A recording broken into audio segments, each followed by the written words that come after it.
5:30. I'll go ahead and call the meeting to order. And if everyone could stand for the Pledge of Allegiance.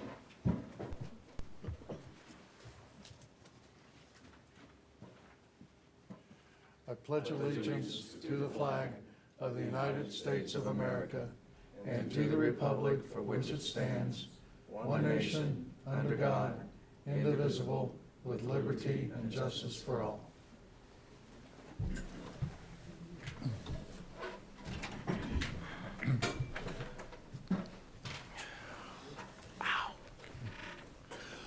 I'd like to welcome everyone tonight.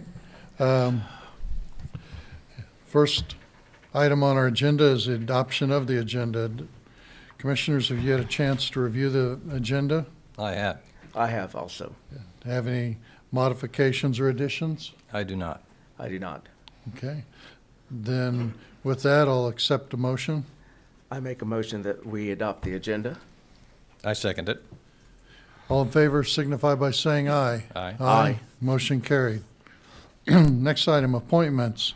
Planning Commission and Board of Zoning Appeals has one expired term. I'd like to extend the application period again till March 25th, 2020. Next item on the agenda is consent agenda. With the adoption, we have no modifications, so with that, I'll entertain a motion. I move that we accept the consent agenda. Second. Motion and a second. All in favor signify by saying aye. Aye. Aye. Motion carried. Item 4, items for commission action. Consider the following revised proposal from Trainer HL for architectural services relating to the 1916 City Hall. Additional construction administration. And number 2, City Hall and Public Safety Center concept design. Okay.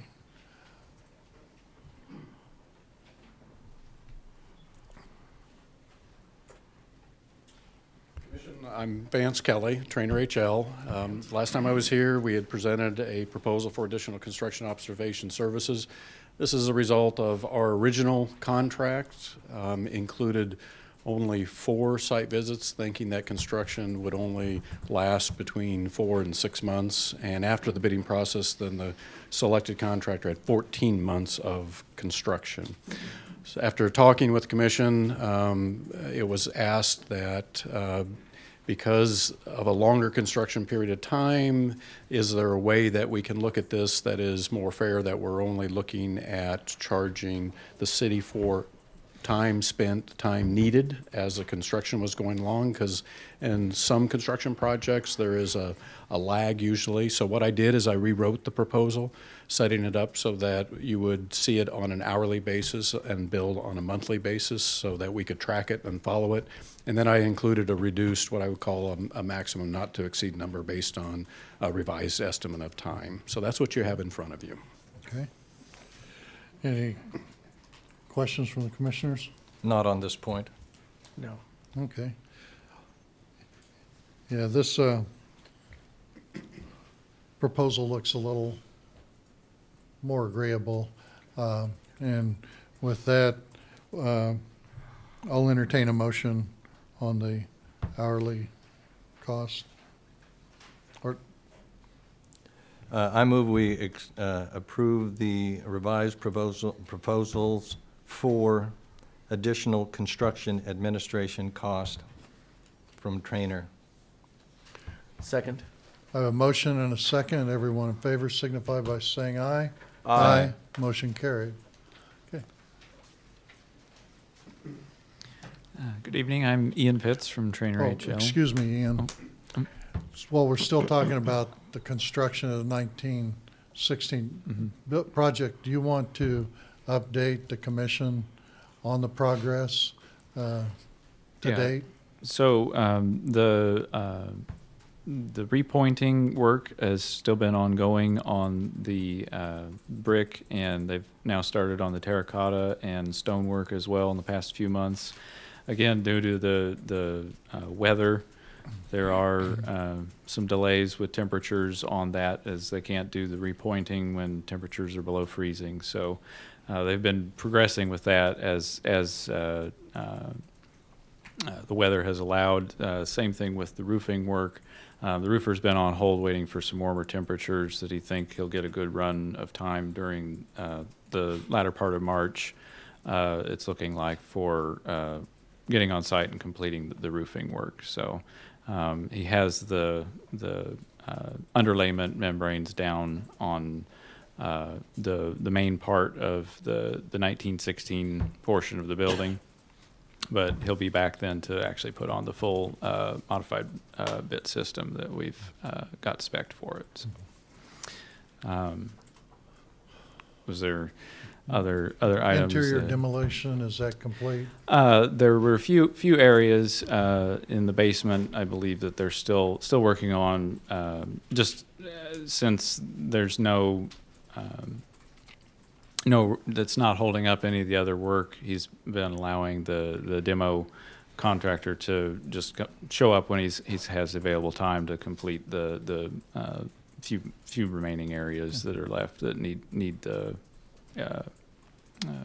There's some MEP components still in the basement that need to be removed. So, And as far as the big item, the windows are just shop drawing phase, working out the Correct. details for that. yeah, so we'll be getting shop drawings on those, and the skylight was the other major lead time component. So he's waiting for the roofer to get the membrane of the roof put in around the skylight so that they can get final measurements on that opening width for the sake of the shop drawings, so they get an accurate detail for the flashing connection. So Okay.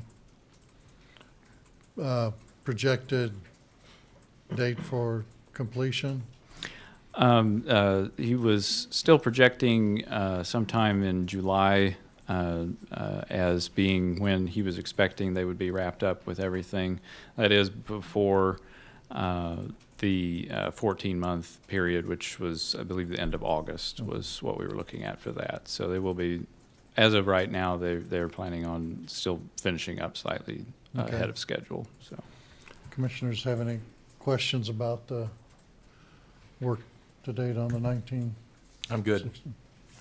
Okay, I'm good. thank you, Ian. Now, So I have the revised proposal for the Phase 2 preliminary plan layouts, which, based on what we discussed back in December, you wanted to see that be related to only the option of providing all the city departments and the police department in the 1916 building, potentially with an addition to the building to accommodate the police department, and then looking at the fire and EMS department at the apparatus bay, temporary apparatus bay, and providing an addition there for the dormitory functions that the fire department needs. okay.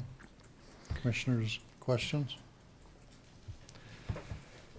I have just this one.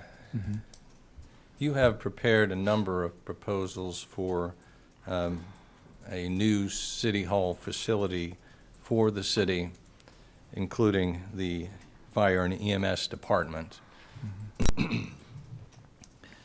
Those have not been accepted, primarily, I believe, due to cost. Have you been given a cost cap target for your for either of these two proposals? No, I don't believe we have. Thank you.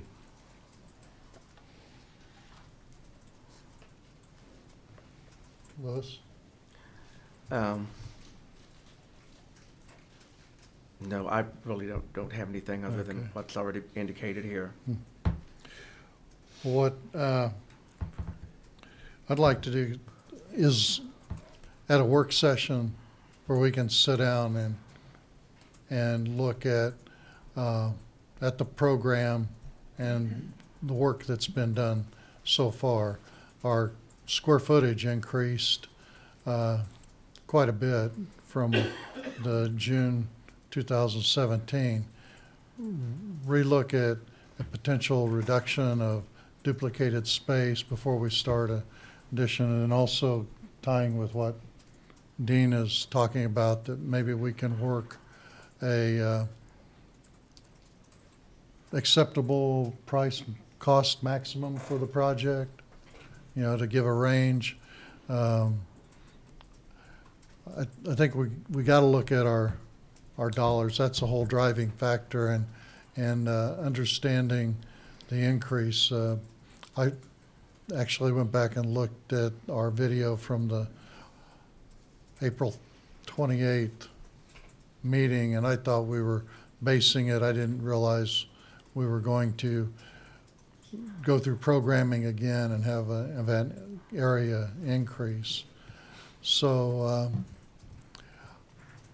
I think we need to sit down and get a more unified direction on where we can go, an acceptable price range, look at what's been presented by you at the different stages, and then reevaluate that we can determine a maximum that would be acceptable.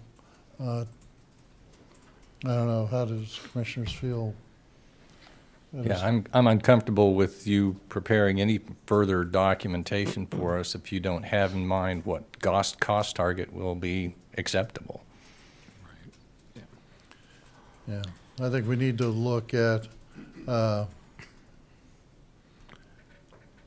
something that's going to be reasonable for the community in a project, and we got to realize some things with technology and space.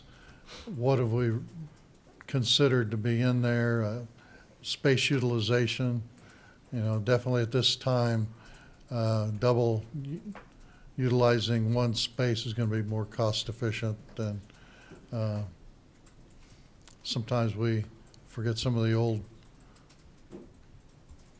office buildings. One floor had men's restrooms, another floor had women's restrooms. And it was based upon cost. Now, you know, we look at our house, it's almost like each bedroom needs its own bathroom, and then we got to have a guest bathroom, and what does that do? It just puts cost into the project. So what I would like is not to deny the proposal, but set up a work session when, you know, within as soon as possible, that, you know, we could sit down and just go through, compare the two programs. I don't know if you've got the information from the second presentation. Yes, I do. Okay, I simply have not had time to review it thoroughly. so, you know, it might even be one that maybe the commissioners, we need to sit down and go through it to see what's been proposed before we meet with Vance and Ian, That's fine with me. okay? So are you willing to come back, and I know it's like a rubber band, but maybe catch it on a trip you're coming down earlier in the day, but the dollars are the real trigger. Right. And so with that, then Do we need a motion to table Table or? it. I was going to do that, but do we want to look at when we want to get together to, Would the third, would Well- it be the 18th of March if we had a work session then? what I'd like to do is, that would work to have Vance and Ian back, but I'd like to look at a time that we could have a meeting and maybe combine it with our if we have an executive session coming up, so we meet for, say, an hour and go over or plan it out, and then just immediately go into executive session. Okay. Let's see.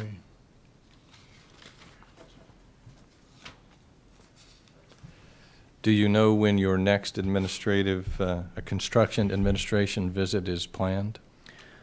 It would be after the 25th of March. That's our deadline for the contractor to provide the pay app for the month. So I would be available either the 26th, 27th, 30th, or 31st. So we want to set that for the 26th then, the special meeting? And that's our regular commission meeting. No, I think- 22. I'm just, Oh, I was a I'm- week. 26. You're right. Okay. No, it's not.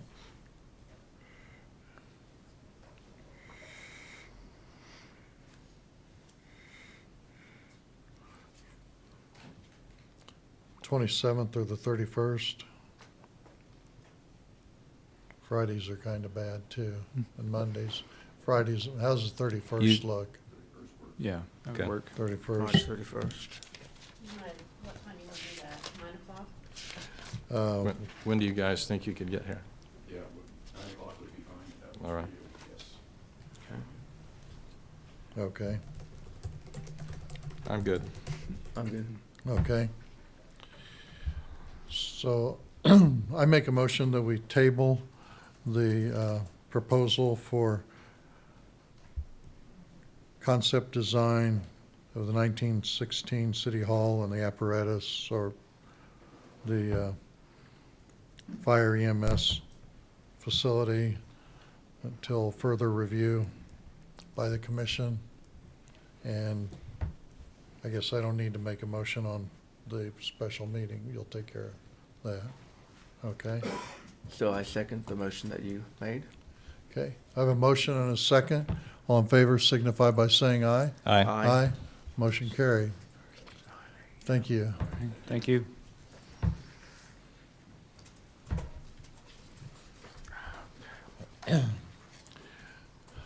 Next item on the agenda, consider a recommendation from the Economic Development Advisory Board regarding an incentive to Indie Brew Works.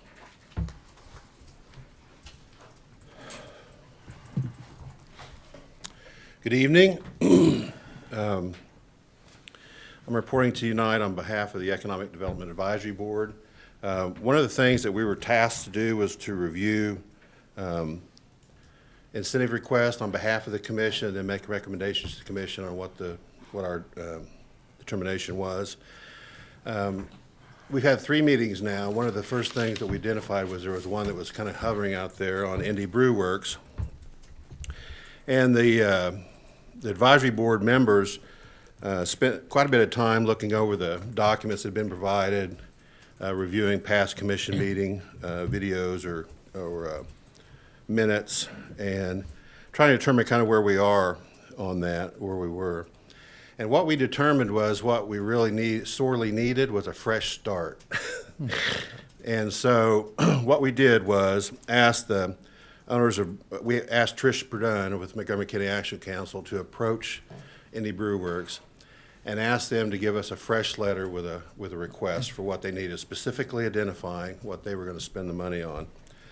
And so we received that, and I believe a copy of that's in your packet. So we spent a couple of meetings talking about it, and the results of that conversation is contained in the memo that we presented you with. We believe that the Economic Development Advisory Board believes that the request should be granted. We're recommending that the commission look upon it favorably. We looked at a number of things. The items that we've outlined in the memo we presented to you is that the proceeds of the incentive are specifically identified, what they'll be used for in the letter. The second thing is that the use of those proceeds will generate additional sales, which generate additional sales tax revenue for the city. And then we looked at the projections that the Brew Works has provided and made a determination as to how long it would take the city to receive a payback on that investment of $5,000. So based on their projections and sales levels, the city's average portion of the liquor taxes returned to the city, which is would be around $1,499. So that means it would take approximately 3.34 months of sales tax revenues, liquor tax revenues coming back to the city to repay that investment. So we felt like that's actually a pretty quick turnaround on an investment. If we could find deals that paid back that quickly, they would be looked upon favorably if we could get a lot of those. One of the things that came up in past commission meetings was the lack of a policy, and we are currently working on a policy. We're on our third revision or draft of that. We're trying to think of everything that might possibly come up so that the commission will have a policy and staff will have a policy they can refer to for guidance. We'll include not only policy, but we'll include some procedural components, how it's gone about. We, as a committee, decided that we should go ahead and present this now in the absence of completing our work on that policy, because it's a new business that was really kind of figuring in their projections that this incentive was going to be there anyway, that the city would benefit by getting those sales tax revenues coming back immediately from those additional sales. And then we reviewed the components of the request against our draft of the policy. We feel strongly that this request will fit all the things that we're going to recommend to you. So waiting only defers the benefits of getting the revenues from it. So we wanted to, in the best interest of the business and the city, we thought we'd go ahead and present this now rather than waiting several months for us to finish that up. We didn't want to rush the policy because of something like this. We want to try to do it thoughtfully and get everything in there that we can. We think that should work. The city's granted a number of incentives in the past. They've always been done by resolution. Not that that's the best way to do it, but that's the way they always have. So it's an easy way to get this done and offer tables so we can move on to bigger and better things.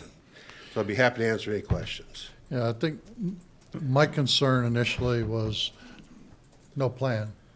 And then listening to the direction, it was $5,000 with going to be used for training, going to be used for this, going to be used for fire alarm, that what has been prepared is part of I could consider part of a rough draft for a policy.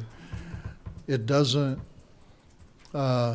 mean that we don't need a policy. We definitely need a policy, but maybe in what you've presented is basis enough to cover and show the actual direction of how the money is going to be used. Because I think that was always my concern, is if we're going to give incentives, then we need to guarantee that the money is going to go to the best use possible. And with your presentation of the items, I think you can definitely see in the request for kegs and for the taps how that's going to go out to allow them to distribute their product farther. So, you know, I feel we still need the policy. We need that defined, you know, and I understand the urgency too to help expand the starting business too. Just, it needs to go and get completed. So I think it's a lot clearer than we've had before in our presentations with what has been given to the commission as far as my regard at this time. I So- expect we'll have that policy for you in the near future.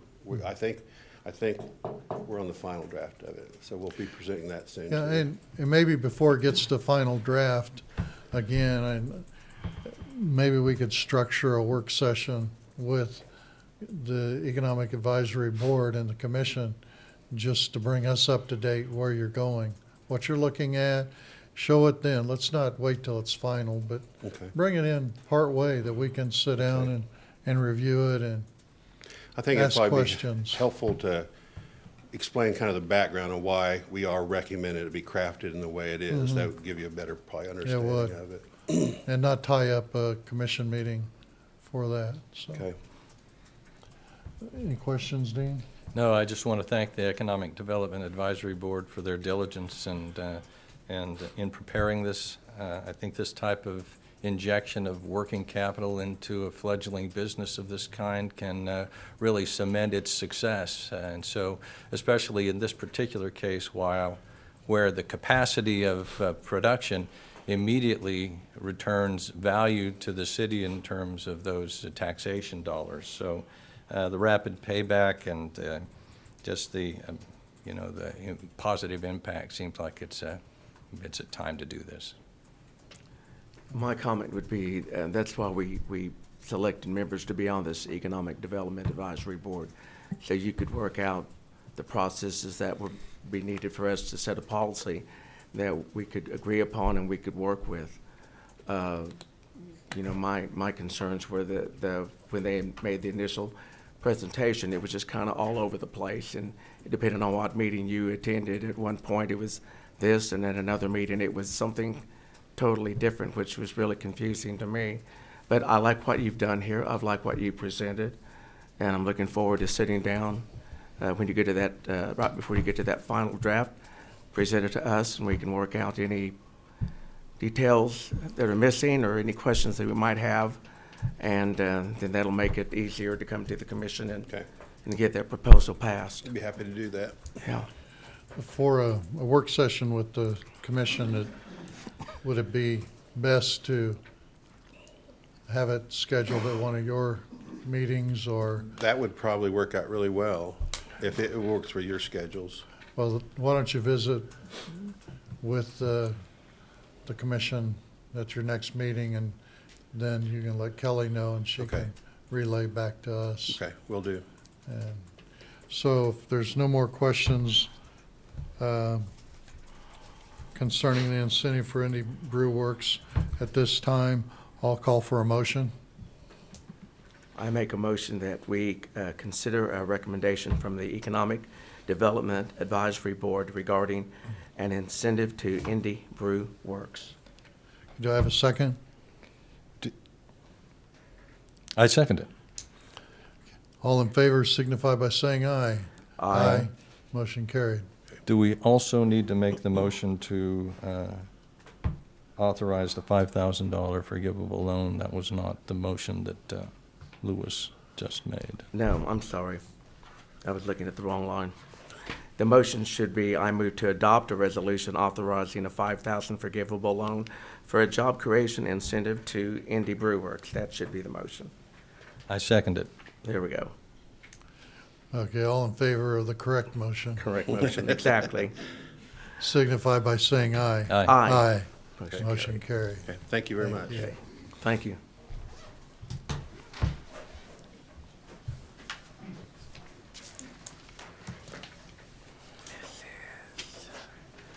Mutual aid agreement. Okay, next item on the agenda is consider a mutual aid agreement with the Board of County Commissioners of Montgomery County on behalf of the Montgomery County Rural Fire District. Mayor, I have two excellent gentlemen here that are chiefs. Rick's the chief of the rural fire departments, and of course, Sean leads our battle here in Independence. And, you know, we're better as partners working together and achieving a goal to help our citizens in times of emergency. So Rick has been diligently working. I'll let him speak to that in the south end with this. He came to us. Sean and I think this is an excellent move, not only for manpower, but just equipment that we need, and, you know, examples of whether a structure fire doubles in size every minute or a grass fire in the winds that we have in the summers is moving and doubling in size every 15 seconds.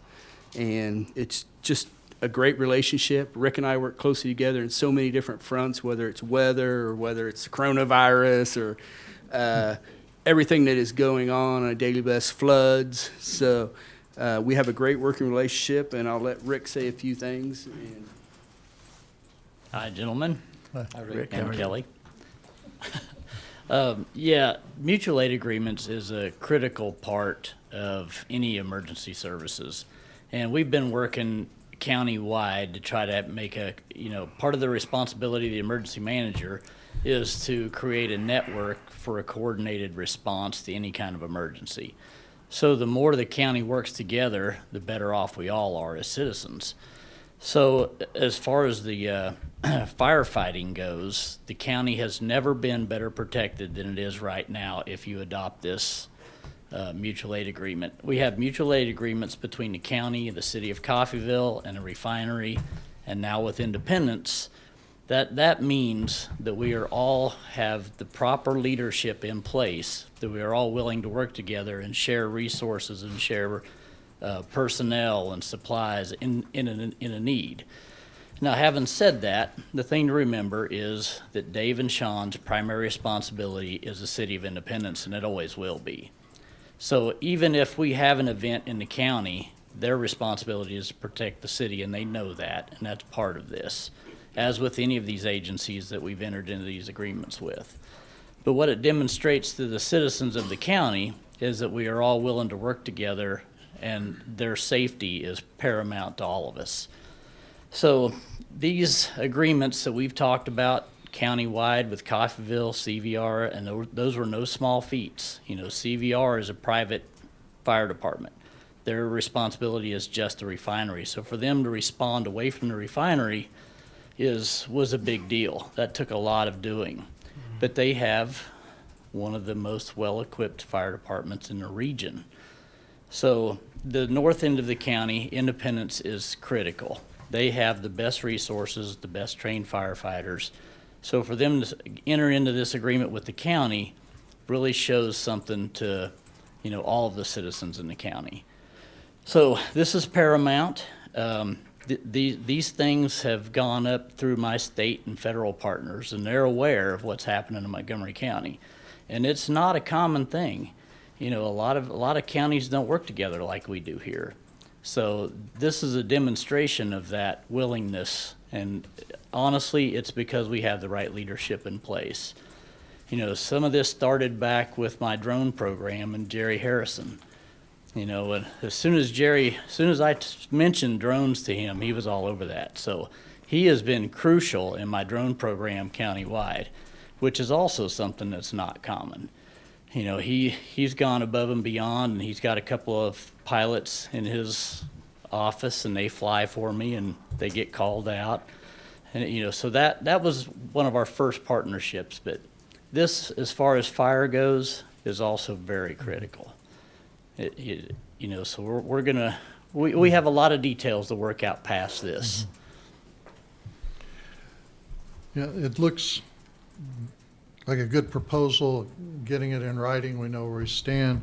The only question I have for the city to respond on grass fires in the county. I mean, the cost to the city to fight a grass fire and to lose protection within the city. Paramedic covering, it increases our cost for a grass fire. That the structure fire, definitely. The manpower to help, you never know the life being threatened there. But, I just can't see the city responding with the county on a grass fire. You've got other stations, there's other means, and that would be my only limitation, that we don't and we've set it respond. up, Leonard, to where that is not an automatic. That's when they're calling everybody. Yeah, We will have exhausted all of our resources first. yeah. But then it requires us to have another vehicle, space for another vehicle, maintenance of another vehicle. I think the and- important thing is, and what I wanted to bring up is, and as you know, Leonard, we can't take our trucks off of the streets. And we get up in the north part of the city in the country club area, and we've lost a house about 4 years ago in a grass fire up there. Because we cannot get off the streets, so we're pulling our hoses trying to catch a fire that's running away from us, and we have to have the ability to get there. We have the country club area, we have on our county sides where fires come into the city, where we need the ability to quickly get there with a vehicle that we can get off-road and help fight that fire. So this, it's a resource to help Rick in a time of need, but this is a desperate need we need here in the city. And the vehicle that we have was a truck that was given to us by Homeland Security that can meet that need and provide the protection to our citizens. So it really is for us, that need for that vehicle here. City of Coffeyville has one for them, and they don't go out too much with you guys, but they would if needed. But it's primarily for our own protection, so we can get off the road. Our guys are not trying to chase that fire. That's when firemen get hurt in grass fires. Right. So that's the primary purpose of why we want to transition this truck to that position to help us in the city. And it's important to remember that the mutual aid agreements and the effort that we're trying to accomplish here is important enough that we've donated apparatus across agencies. I've donated 2 trucks to the refinery from the county, and they've donated 1 back to us. So, I mean, it's something that's important, and we're more than willing to help the city to that end. You know, I've discussed it with my chiefs, my board, so, you know, when that time comes, which we're not there yet, but we've certainly in discussions. And once again, you have to remember that if anything happens, they know that Independence City is their primary responsibility. And even if they're out on a call with us and something happens in the city, we all know they'll have to leave and come back. You know, so they're not dedicated to it once they show up there. And the time lag from country back in to arrive at the station, to re-equip and to respond. I mean, That's it's dead something on. we battle every day. Yeah. Luckily, Leonard, it's the fires are nothing like what we battle it with EMS. And that's the nice thing about the agreement with Labette, and we're constantly moving trucks from Parsons or Cherryville. I mean, because, you know, we're now averaging between 200 and 260 calls a month on our EMS units. So it's a battle we fight as chiefs and managers. Jerry does it in the police department. And trying Yeah. to stay up with the demand. Yeah. So I understand your concern. It's a concern of Sean and I's. And that's why all of us can drive that tower truck. All of us can pump that tower truck. All of us can run any one of those trucks, even me. I had a lot of fun driving that tower Yeah. truck. Sean was probably sitting there very nervous, but I'll let Sean speak. Well, I wondered what happened to those street signs Yeah. at the corner. Now we know. Yeah, you know now. So one example, just, I think, Mike, it was a week or so ago, they had a fire out at the tree dump. It got away from them, grass fire, and that's city property, so we cover that. So we went out there, and the only thing we can do is stay on the road and wait for Yeah. the fire to come to us until grass trucks get there. So it would also help to protect, you know, things like that. Okay. And it goes both ways. It's not just the city helping the county. Rick? It's the county going. I have a question for you. Is it, this is not really you're not expecting this agreement to drive costs up, am I correct? I don't expect it to change anything. You're not expecting it to change anything. However, if you would, duplication of resources is a very expensive thing to do. It drives the cost of governance up in the county and in the city as we have duplicate resources that could help across boundary lines. Wouldn't you expect that at some point in time you would actually have an opportunity to share a piece of equipment, or in a mutual aid environment, keep a cap, I guess, on the growth of these types of equipment that are needed for firefighting? Well, you know, one of the things I discussed with my commissioners and with my fire board was when we signed these mutual aid agreements, the city of Coffeyville had apparatus already to respond in the county for grass fires, and, you know, they had pretty much had everything covered. CVR didn't, but they were still willing to enter into the agreement, so we donated a couple of apparatus to them just so they could respond with us. And CVR responds with the county probably once a week. Just Monday, we had a structure fire north of Deering in the county, and CVR and the city of Coffeyville showed up before Deering did.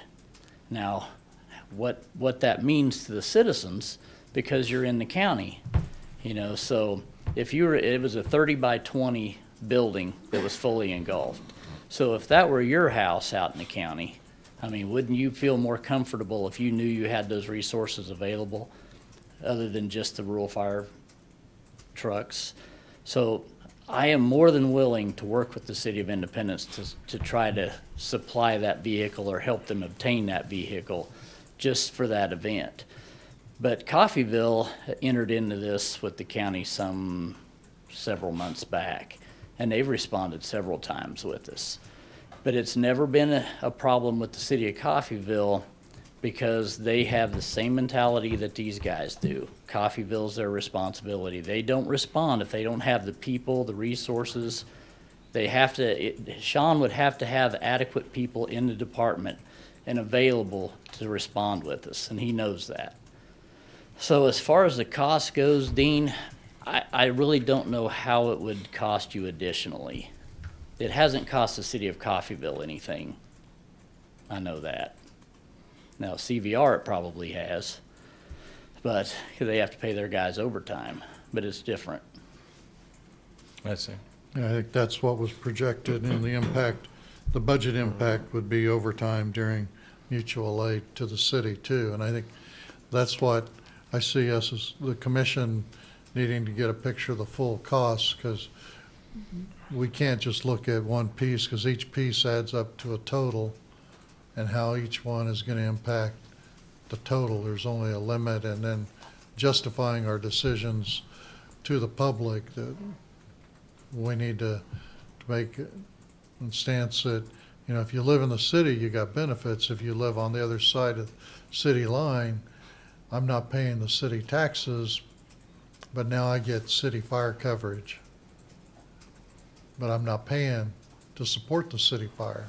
So there's a limit that we have to watch that, yeah, we could always annex, I guess, but, Well, you know, that's the the thing city we have wouldn't to be watch. primary fire protection, Yeah. though. It would just be a resource. Mutual aid is just Right. in case of a structure getting out of hand and beyond. I think there's been a informal handshake mutual aid agreement for years. And this is just bringing it into writing to define limits and liabilities and conditions, and Yeah, So you're that's- absolutely correct, Leonard. We are responding to those fires now. And the hardest thing Rick has, we have people, we paid people. He has volunteers. yeah, Sometimes it's only your brother that shows up in a Yeah. truck at a fully involved structure fire. There he sits by himself. And that is a very scary position to be in, Yeah. especially if somebody's needing help. right. So I think it's something in those cases of structure fire, life safety, but Yeah. the Yeah. grass fire, That would only be if their resources Yeah. fell. to where because they sometimes couldn't do it. burning off the prairie is good. Yes, yes, It prevents bigger fires if you Yes. periodically burn. yes. But I think you Instead of- saw last year in some of the wildfires across that they get into the cities. You know, if Yeah. they're not taken care of, then you will have a problem also. And it'll be more than you can handle. Yeah, Yeah, you saw that in western Kansas last year, so. yeah, nature will cleanse itself one way Yes. or another. Either you can help it on a periodic schedule, or it will clear itself, and you don't want that Yeah. taking place, so. Another thing that drives this, just as I may add one more thing, is historically in rural fire, you know, a sense of servitude and a different mentality is what drove people to respond to calls. Dave, Sean, and I can remember 20 years ago when you sounded a third alarm for rural fire, you'd get 20 guys, 2 or 3 trucks. You know, they were all over the place. Well, when you do that now, you get 3, if you're lucky, and sometimes none. There are times when they set tones off in the county for some of these departments, nobody shows up. Well, the mentality and the culture in the world is changing. That's why these mutual aid agreements and our willingness to work together are so important to the safety of the citizens. You know, 2/3 of the citizens in the county live in the county. They're not in the cities. So, you know, it's just important to remember that even if there is a cost, which I really don't think it's gonna be much, I think it's a worthwhile expenditure.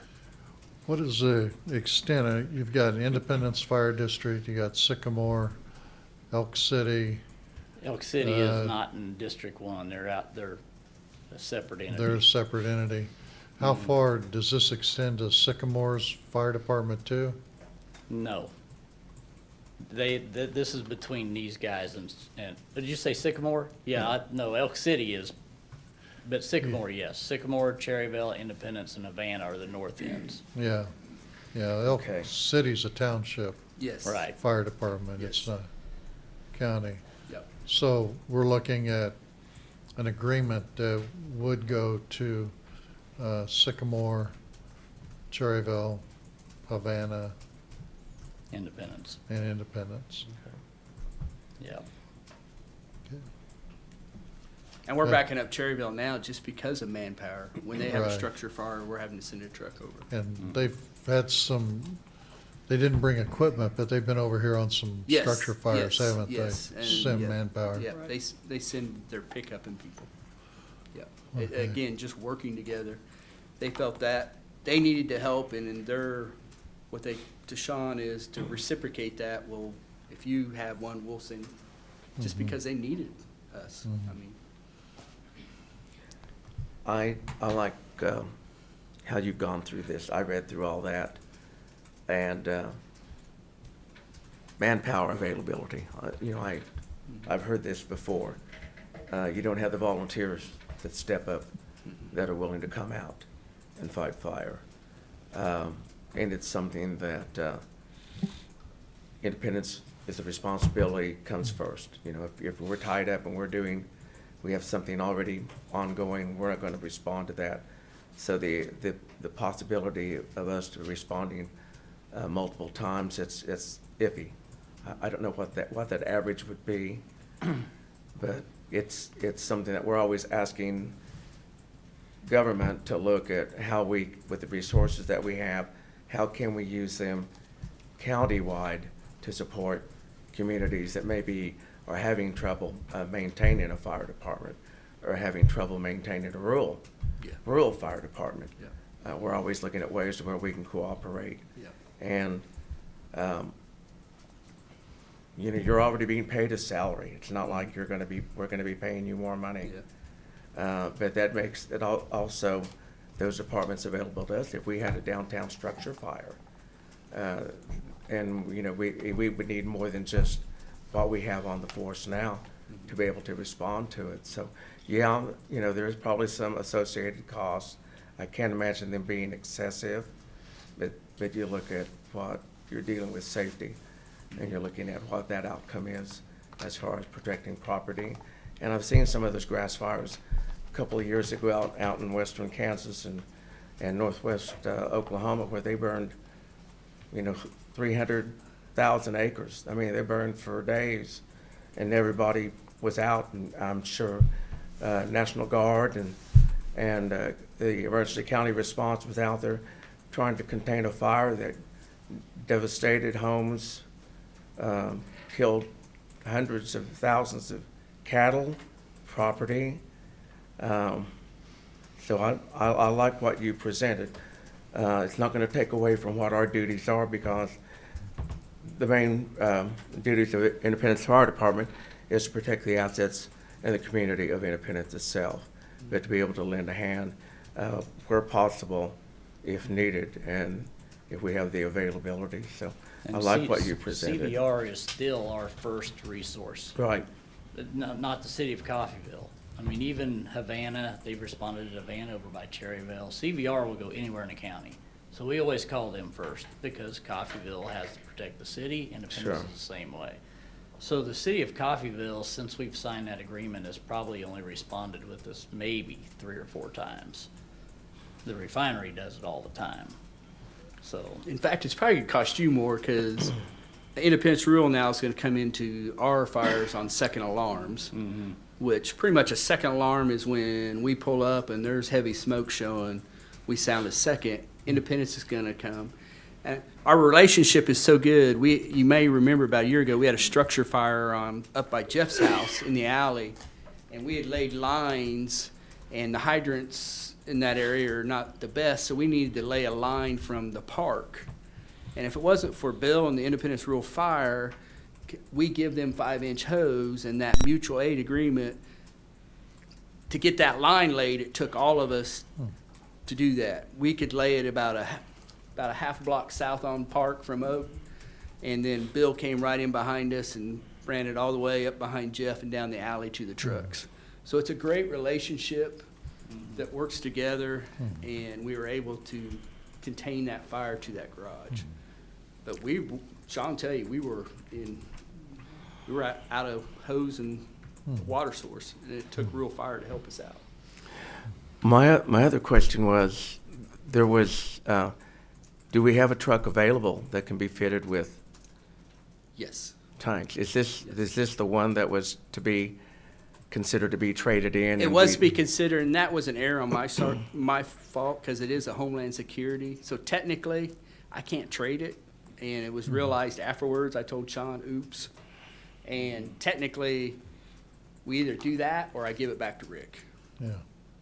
And then Rick could repurpose it back to us, but So it's we not would, really ours to trade. It's we a- would just be out the cost of tanks? Right, yeah, we're Tanks just, and- yeah. And what Yeah. else? That's it. I mean, it's a fully equipped vehicle. So, I mean, all it's gonna do is we're gonna work together, put a slide-in unit in it to where we can utilize it and it's ready to go. So, I mean, And the cost of tanks would be an estimate? minimal, yeah. an entire slide-in unit is what, 9,500? That would be pumps, hoses, tanks, everything. Any other questions? I'm good. I'm good. If there's no further questions, you got any more comments? No. Then I'm ready for a motion. I move to approve the mutual aid agreement with the Board of County Commissioners of Montgomery County on behalf of Montgomery County Rural Fire Department District. I have a motion and a second. All in favor signify by saying aye. Aye. Motion carried. Thank you, gentlemen. Item D, consider recommendation from the Planning Commission to adopt an ordinance amending Appendix B zoning of the city code relating to children's homes. Kelly? Mayor, this is actually the action that was needed in order for this request to be considered. That's your next agenda item. Our permitted and conditional use table addressed orphanages, and they were only permitted in an R5 district. And so we looked at a text amendment to do something for children's home, which is a lower density. And R5 is like Penn Manor, Penn Terrace. You're talking high density, high rise. Right. It didn't match somebody wanting to do a boys' home with 5 children. So we added this definition for a children's home to address that. And with it being allowed in the R3 and R4 zones as a conditional use, and then it would be a permitted use in an R5, which is consistent with the orphanage permitted use that's already established in the code.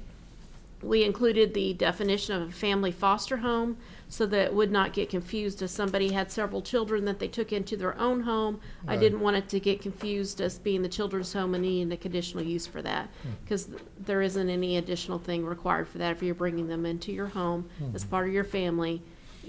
I didn't want to create an issue for that, so that's why I created that other definition.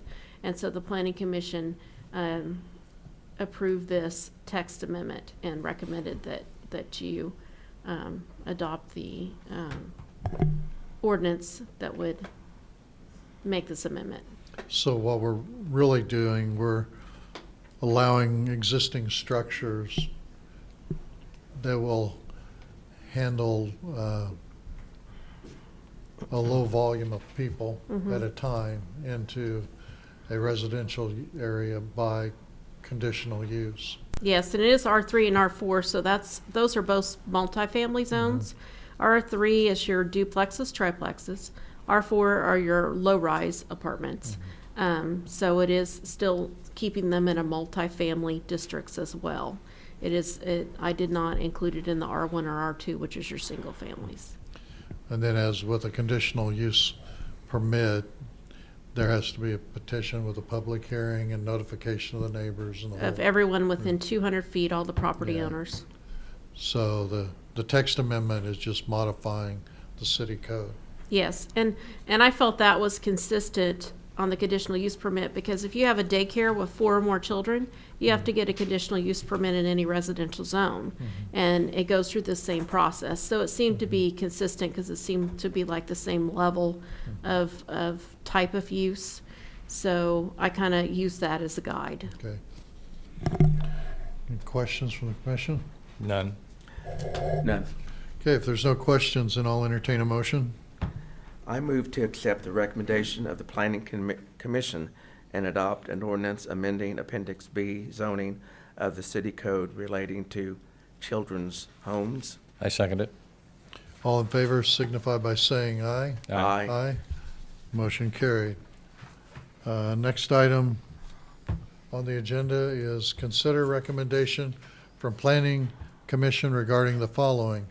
A request to rezone attractive land located at 517 South Fourth from R3 low density multifamily dwelling district to R5 high density multifamily district, and/or a request for the conditional use permit of an orphanage or other new additional uses at 517 South Fourth Street. Kelly, according to our RCA, the Planning Commission, in their action regarding item E1, the rezoning, they Denied denied it. that. So Yes. for our consideration tonight is really just a request for a conditional use permit for an orphanage or other new additional use of 517. Yes, and if you accept the recommendation as written, it will address both of those recommendations from the Planning Okay. Commission. And the applicant actually is here, and she Okay. has a short presentation for Okay, you. first, is there any need to discuss the rezoning that was denied? You want any information about that? No. No. No, okay. Just wanted to Yeah. clear that. And you, Sure, if I'm you'd Brianne. introduce yourself? Sure. I'm Brianne Ford. I'm representing Dolores Homes, and I'll just take you really quick through what we're trying to do. I know some of you heard this at the zoning meeting, but we are trying to open a youth residential care facility for 5 male residents, ages 8 through 18, and we'll address the ages here in a second. Some of the services we offer are transportation, medication administration, day programming, supervision, extracurricular activities, and we are linked to a technical education center, so we're going to try to make sure that our kids leave with technical certificates as well. Some pros, we will have the building staff 24 hours a day. We are going to work with community partners to make sure that these kids get the services that they need. And then also we will hire 6 new positions, or have 6 new positions open for CNAs and med aids, so there's some job development there. Some cons, of course, in the home, we will have an increase in traffic, just because we'll have our staff coming in and out. And then also, they are kids who are in the foster care system. And I always say when kids are in that system, they're there for a reason. But they're really good kids in bad situations. And so the added bonus, I guess, is that we do not accept kids with juvenile records. So we will have a background check on those kids before they're allowed to enter the home. And so that's our way of kind of screening the kids to make sure that we're taking kids or not taking kids with juvenile backgrounds. The original request was for rezoning, which we would, of course, prefer the conditional use permit, but that was just before the text amendment was accepted. And so some of the concerns from zoning that were brought up was that we are next door to a daycare. They requested that we do a fencing on the north side of our property, which is a 6-foot privacy fence, which we don't have a problem with. The property will be under video surveillance on the exterior and then also in the common areas within the home. Of course, we can only do the common areas in that environment. And then the zoning committee had requested that we limit it to ages 8 through 16. I'm going to ask if we can consider making it to where we can only admit kids who are 8 through 16. If we have a kid who's admitted at age 10, we would like to see them through the rest of their high school experience and not dismiss them until they actually reach the adult age. So I'm wondering if we can just kind of revisit that concept so that we aren't putting kids out of our home in the middle of their junior or senior year. Where we're at right now is just that we are waiting for the zoning to be approved. We're also completing our fire inspection, and we hope to open, the earliest you'll see us open is in April. We are honestly leaning more towards a summer start just so that our own kids can finish school.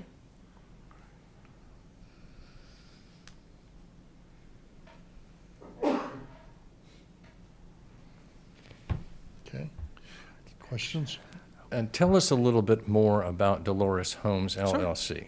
So we started Dolores Homes Training Center, my family and I. We're a family of nurses. We opened that 8 years ago, and that is a post-secondary school that's registered with the Board of Regents, and we offer technical education. And so we actually have certified nurse aid, certified medication aid, phlebotomy, CPR, mostly healthcare tracks at the moment. We hope to expand that with time. Dolores Homes is a new entity that we're hoping to open that is really focused on houses that are geared towards children in the foster care system. We have a hope to max our intake at 5 for all of our houses, so we have a 1-to-5 ratio. So we have a company that's been established for roughly 8 years, and we're trying to branch off into creating group homes for kids in the system. How many group homes are you currently operating? This is our first one, and this is probably the furthest we are in the process. We have another home in Kansas City that we're going to start the process on here soon, but this is the first one, and we have not obviously gotten through that process yet. So this will be our first venture in this avenue. Thank you. And the kids will be from this area? So the way that DCF kind of breaks their kids up, they're broken up by region, and so the southeast region of Kansas is managed by the same caseworkers and the same, agencies, placement agencies, if you will. And so they're kids from this region, from the southeast region of Kansas. Is this type of facility new to southeast Kansas? I mean, it's new to you, but are there other facilities And so by it's- other entities Sure. in southeast? So I will say that when we do our application to DCF, they actually have to first give us permission to even open a group home in that area, and it's always based on need. And so they have identified a need for homes in southeast Kansas, though there's not a place where we can go and get a listing of all the group homes in the state, if that makes sense. So DCF does approve first that there is a need in that area and that there's a need for the age group and the gender that you're requesting. And then they make recommendations, like they've made recommendations for a girls' home, for a home that's focused on kids who are victims of sex trafficking and that kind of thing. So they really kind of guide you in terms of where you're placing your home and then what types of kids you will serve based on the state's need. And the kids will be placed, they'll be placed by DCF then, right? Yes. Okay. So you mentioned with the age that what the conditional use permit said was ages 8 to 16. And you're bringing up the scenario that, well, what if someone is there that's 15, 16, and now they turn 17 or 18? Do they have to move out? It's a scenario that wasn't considered. Right. And Yeah, that was my question. Was it the intent of that particular condition that children would be not able to finish? 8 to 18, and the Planning Commission actually modified that at the hearing to lower that to 16. We had recommended the 8 to 18. But would it be admitted or? I can go to those conditions. I don't think it addressed, it was pretty blunt about, It said they changed it, I had an age range of 8 to 18, and they changed it to the maximum age of residents shall be 16. so in that case, it would be that whenever they turn 17, they've got to relocate mid-school year or whatever. And in order to reconsider that one point, you would have to come back to the planning and zoning No. or? You can modify these conditions. This is their recommendation and the conditions they Okay. recommended, but you can modify those, and we've done that in So, other cases. so we would say the maximum age of intake would be 16 perhaps, and that would be, and how would we go about making that change? We just make the modification, and you can authorize the resolution with that change, and I'll just run a new one. Yeah, as we get ready for the motion, we could add that modification, that conditional use, Do we need to Permit B. identify a line we should. 2F? Another If- thing that was brought up at the hearing is if there were siblings, that they could have some that were over 16, and that was brought up, but then they still made this modification. But just mentioning that. Can I mention that if you make the age range 8 to 17, that would cover us, because also DCF, when they turn 18, they are out of the system. And even if that's mid-school year, they could remove them from the system. So 8 to 17 would really kind of solve the problem in a sense and realign us with what even DCF is doing, to where when they are an actual adult, DCF could remove them from the system and we could remove them from the home. I I think see. the original Yeah. concern was just having adults living in that home with minors. Okay. Yeah, that was item F 2F. in the conditional use permit. Let me is- see. It was item F.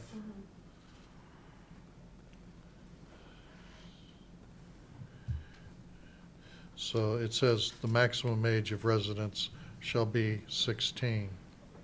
So if we just change that to 17, it solves the I issue. believe so. Okay.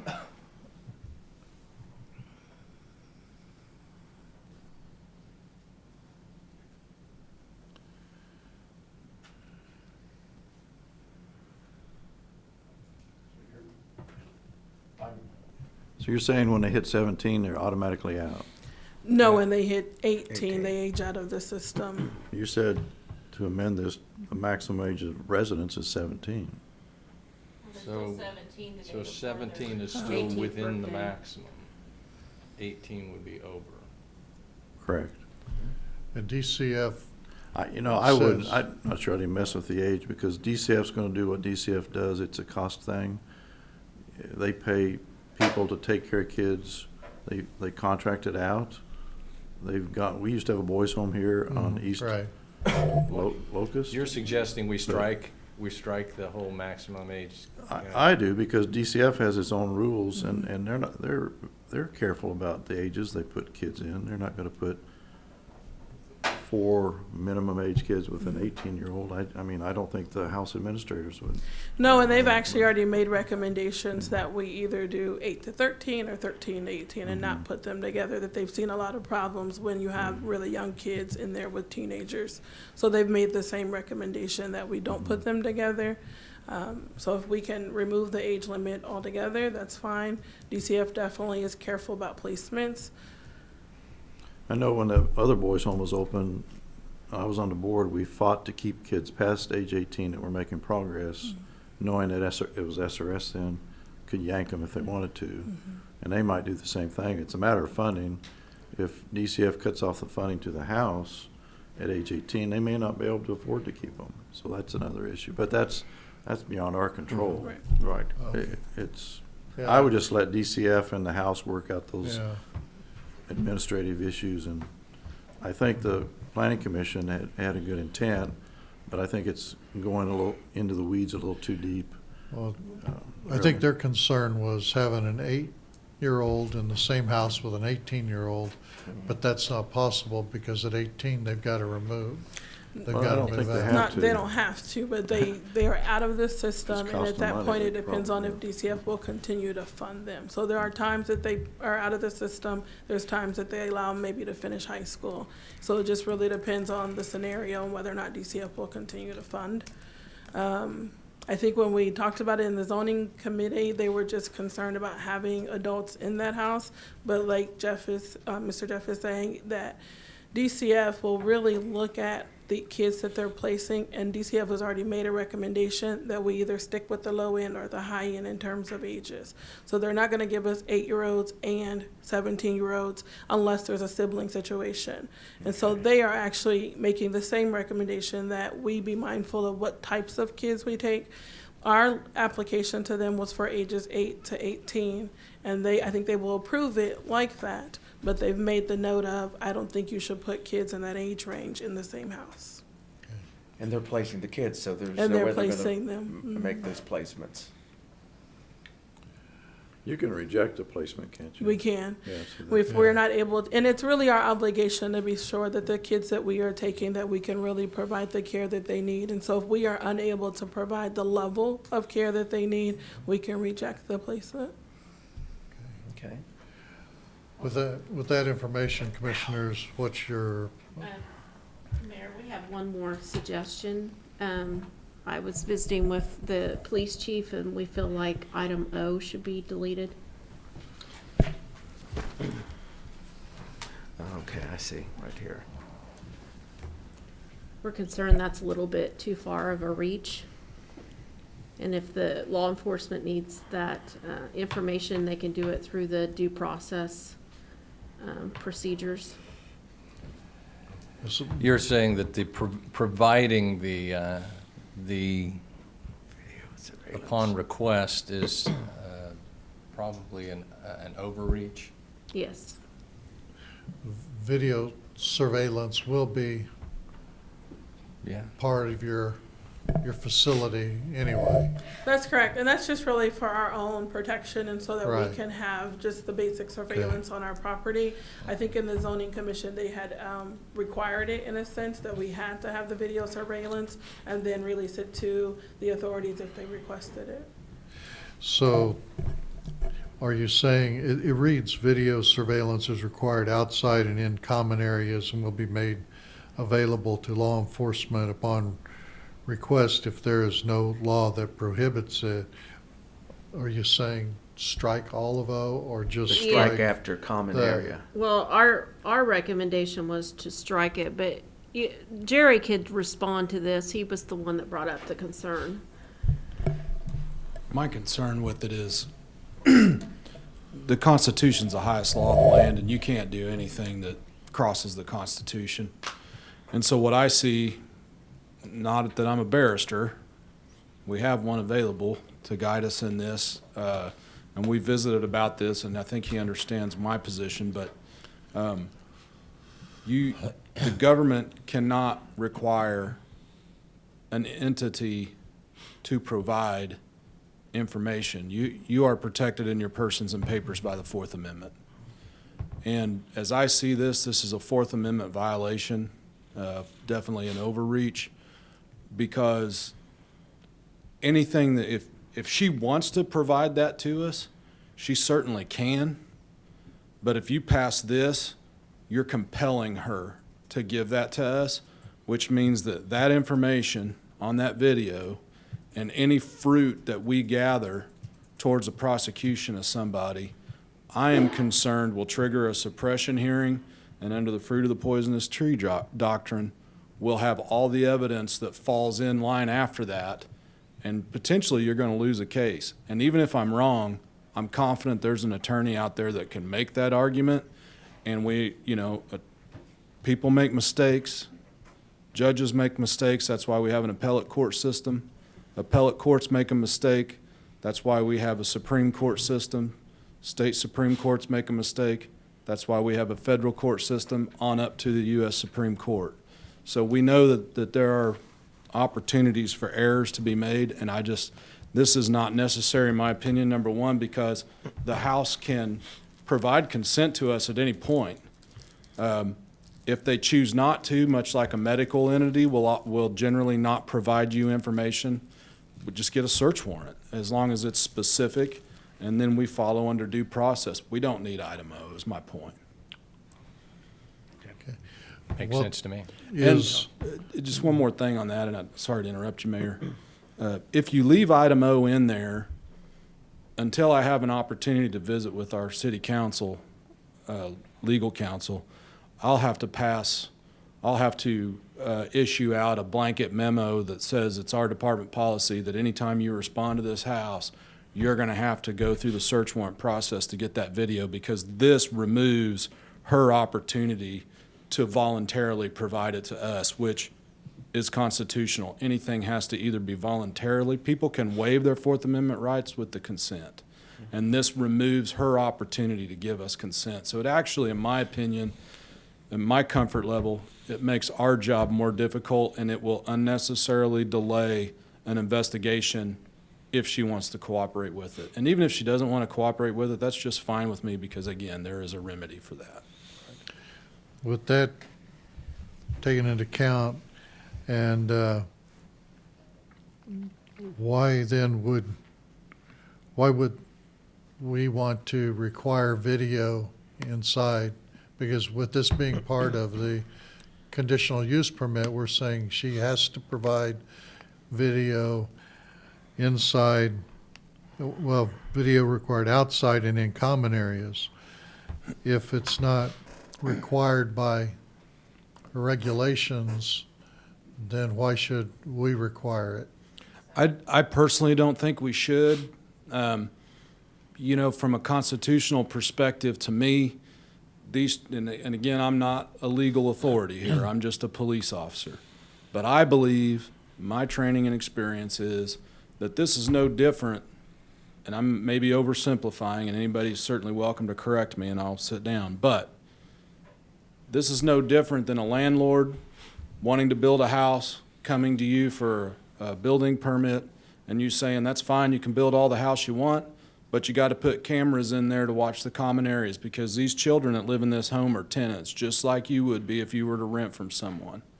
And so I don't think it's appropriate, in my opinion, to do that. Now, there may be some argument in that these children are under the parentage of the state, and so that they're already under government responsibility, therefore those constitutional triggers may not apply. I don't know. But from a lay person with experience in the legal system and constitutional law training, that's where I sit with it. I'm with you. I don't see the need in having O on there at all. I'm sure they had good intent. I'm sure they probably felt like they were helping us out. Reality, I think you're making it harder for us. Yeah, that's, So we're gonna strike O completely out. That was That's- part of the That's my PNC's personal opinion on it. Or recommendation. professional opinion on it.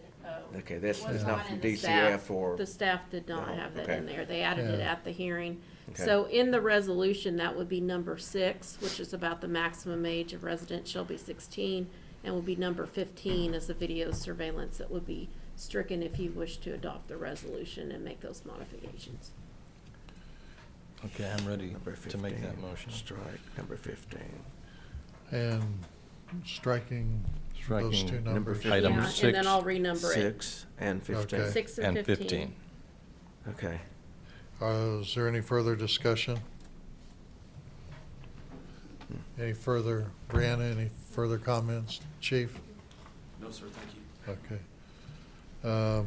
If there's no further questions from the commission, then I'll call for the motion. I move to accept the recommendations from the Planning Commission and adopt a resolution approving a conditional use permit for a children's home at 517 South Fourth Street with conditions, revising the conditional use permit to strike item 6 and 15. Second. We have a motion and a second. All in favor signify by saying aye. Aye. Aye. Motion carried. Thank you. Okay, Brian, thank you. Chief, thank you. The next item on the agenda is item F, consider authorizing the mayor to sign a verification form for activities to be performed under the the FEMA CRS program. Dave? Mayor, I was in front of you a month or so ago, and you signed the initial start-off agreement. This is the verification of the series, which requires the mayor's signature. In reviewing this with staff this morning, the one thing I want to tell, we're already under these requirements. The carrot is FEMA wants us to enforce the policies, to do it, and they give you that carrot by offering a discount to the people buying flood insurance. So, I mean, that came up in staff meetings. I want everybody to realize we have to follow these rules. This is just helping us do it by providing an incentive. I will go through this quickly because I know you guys are busy men. Elevation certificates. This is a mandatory activity. It's required now, and anybody working in the floodplain, if they want to do a modification to their structure or home, they have to get a certificate from and present it, and those go to the state of Kansas to do that work. Series 320 is letters to the realtors, lenders, and insurance agencies. These will be required yearly. Any inquiries to my office, we have to document all those, and we have to utilize GIS to help provide ground elevations. All of these activities are points, which will ultimately, when the CRS program director comes, lead to our percentage of discounts. FEMA is very big on outreach, so providing brochures, information to the public, social media. We have to develop a web page. I'll get with Kelly on the cable channel, getting information out. I will be bringing an ordinance which will require our property owners that rent and our realtors to disclose if a property's in the floodplain. It's just a simple disclosure. What FEMA has found, a lot of people rent or purchase houses, then they get flooded and they had no idea they were in the floodplain, or their mortgage comes and they're stuck with an increased mortgage because of that. Information, be putting information in our libraries. As I said, we'll be developing a web page totally dedicated to the floodplain and the floodplain management. Doing a bunch of mapping, deed restriction of the floodplain monitoring, working with Montgomery County, kind of that collaboration again. They're putting on our GIS to where Kelly and I somebody comes in about a piece of property, we'll be able to tell them about the deed restrictions immediately. Regulation and code enforcement by the city, which we do. We have to maintain the GIS maps which the state gives us. Repetitive loss properties. This is probably something involves you guys a lot. We have an area that is repetitive loss. You guys approved a study last year. The program will ask us yearly where we're at in working to resolve those issues and to decrease the flooding in those areas. It doesn't mandate that you do it, but yearly they are checking to see what you are doing with that study and other studies, other areas that we identify in the city. Again, FEMA's goal is to encourage us to decrease the flooding, manage our floodplain, and decrease costs to homeowners in flood losses. So they're constantly looking for us to make improvements and work in those areas. So we'll be bringing you stuff like that, and that's the hazard mitigation plan with the county. Acquisition and relocation is another program, and this is kind of working in those areas. There is money at the state of Kansas for acquisition of properties. It's only when it's available, and it's only if the commission is willing to participate, because there is, I believe, a 25% by the city into those programs. We will be developing a drainage program with our city street crews, developing an SOP, and maintaining our culverts and our stormwater sewer system, and quarterly inspecting them and making sure that water is properly draining in those areas. And we are in the process right now developing a flood warning response process. Been working with Lacey and Jerry from our previous flood last year. Putting it pretty neat. I'll have to share it with you guys.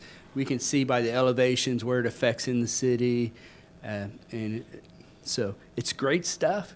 Does take some time to do. It will.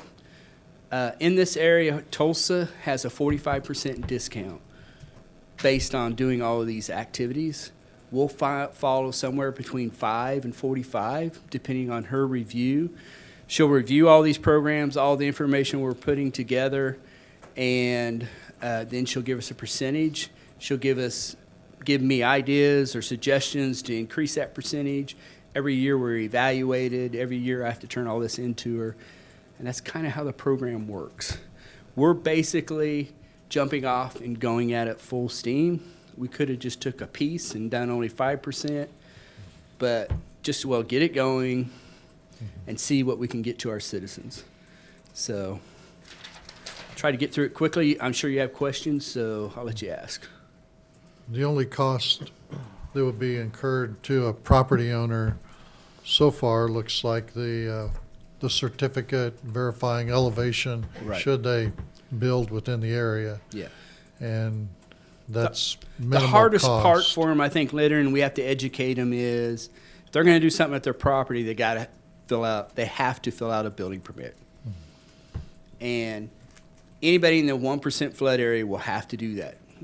And all that is it's a way for us to see what they're doing, make sure it's not encroaching in the floodplain or the flow of water.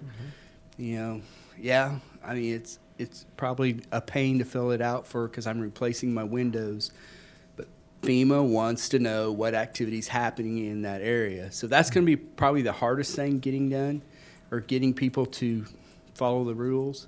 But it doesn't mean just because you fill it out that we're going to charge you or anything. Yeah, if you're going to build a structure, we would. But if it's just information, it's just giving us information so we're monitoring the floodplain. So it's beyond a hard surface or a building addition. It is Any including, activity in the floodplain with your structure. okay. We want to know about it and monitor it. But So, in the response to that, by the city enforcing these regulations, they're benefiting by getting from 5 to 45% reduction in their floodplain insurance. yes. And the FEMA's encouragement is there's a lot of people, and we saw this in the last flood, that have their mortgages paid and they just drop the insurance because it was expensive. And I can, to this day, I see this little 82-year-old lady that just sat there bald because she had just dropped the insurance a month ago, and her house was a total loss. Yeah. I mean, the encouragement is if we can hopefully get in that 20 to 45%, instead of paying $1,000 or $1,200 a year, she's only paying $500 and she can afford it. Well, one thing I noticed, the drainage system maintenance, that with this, it's going to put us responsible for observing and maintaining drainage ways. Yep. So it'll Yep. keep us up on top of Yes. those a lot more than. Yes. And we will have to provide them proof that we're doing it. Yeah. So It's easy to overlook those Yes. in the Yeah. maintenance Right. system. So this will really benefit yes. the city to Yeah. have this established. And there are things you guys consider, and I know nobody likes new taxes or anything, but there's stormwater management programs you can put in. If you're a city the size of 10,000, it's mandatory. You don't have a choice. You guys have to implement it. We're just under that. Yes, it is a percentage, but that money then is used to help mitigate storm drain problems, flooding, and different things. Those options are out there for you guys, to consider in ways to help take care of the issues at Whiskey Creek or whatever that we'll be bringing at some point. Those Yeah. programs are still there. We're still working on it and to bring information to you. Well, as you were mentioning, that mitigation plan of Whiskey Creek came to mind that we completed it. Now we need to revisit it Right. to see what And it Kelly is said leading and- the charge on that, and we will be bringing Yeah. something back to you. Okay, Yeah. Okay. Any questions? I'm good. I'm good. That thought crossed my mind. I'm glad you brought that up. Okay, if there's no further questions, then I'll entertain a motion. Okay, I make a motion that we move to approve the mayor to sign approval of the CRS activity participation as presented. I second it. We have a motion and a second. All in favor signify by saying aye. Aye. Motion carried. Thank you. Next item, consider setting the date of April 23rd, 2020 for two public hearings to consider condemnation of the following structures as dangerous and unsafe. Property number 1, 1008 West Laurel Street. Property 2 is 601 North 8th Street.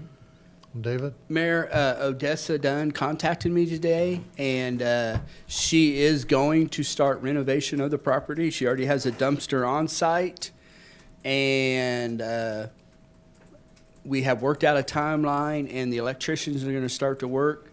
So I still recommend we set the public hearing, but as I told Odessa, I am hopeful, and she is too, by April 23rd, the work is done, and we're able to move forward.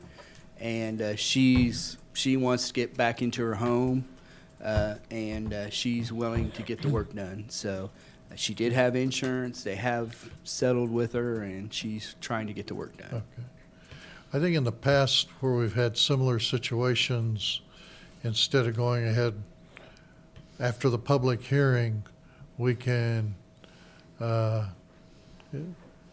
recess that hearing and set another date. And that's fine too. So, but the thing is, to keep the process going, we would look at entertaining a motion tonight to move forward with the public hearing.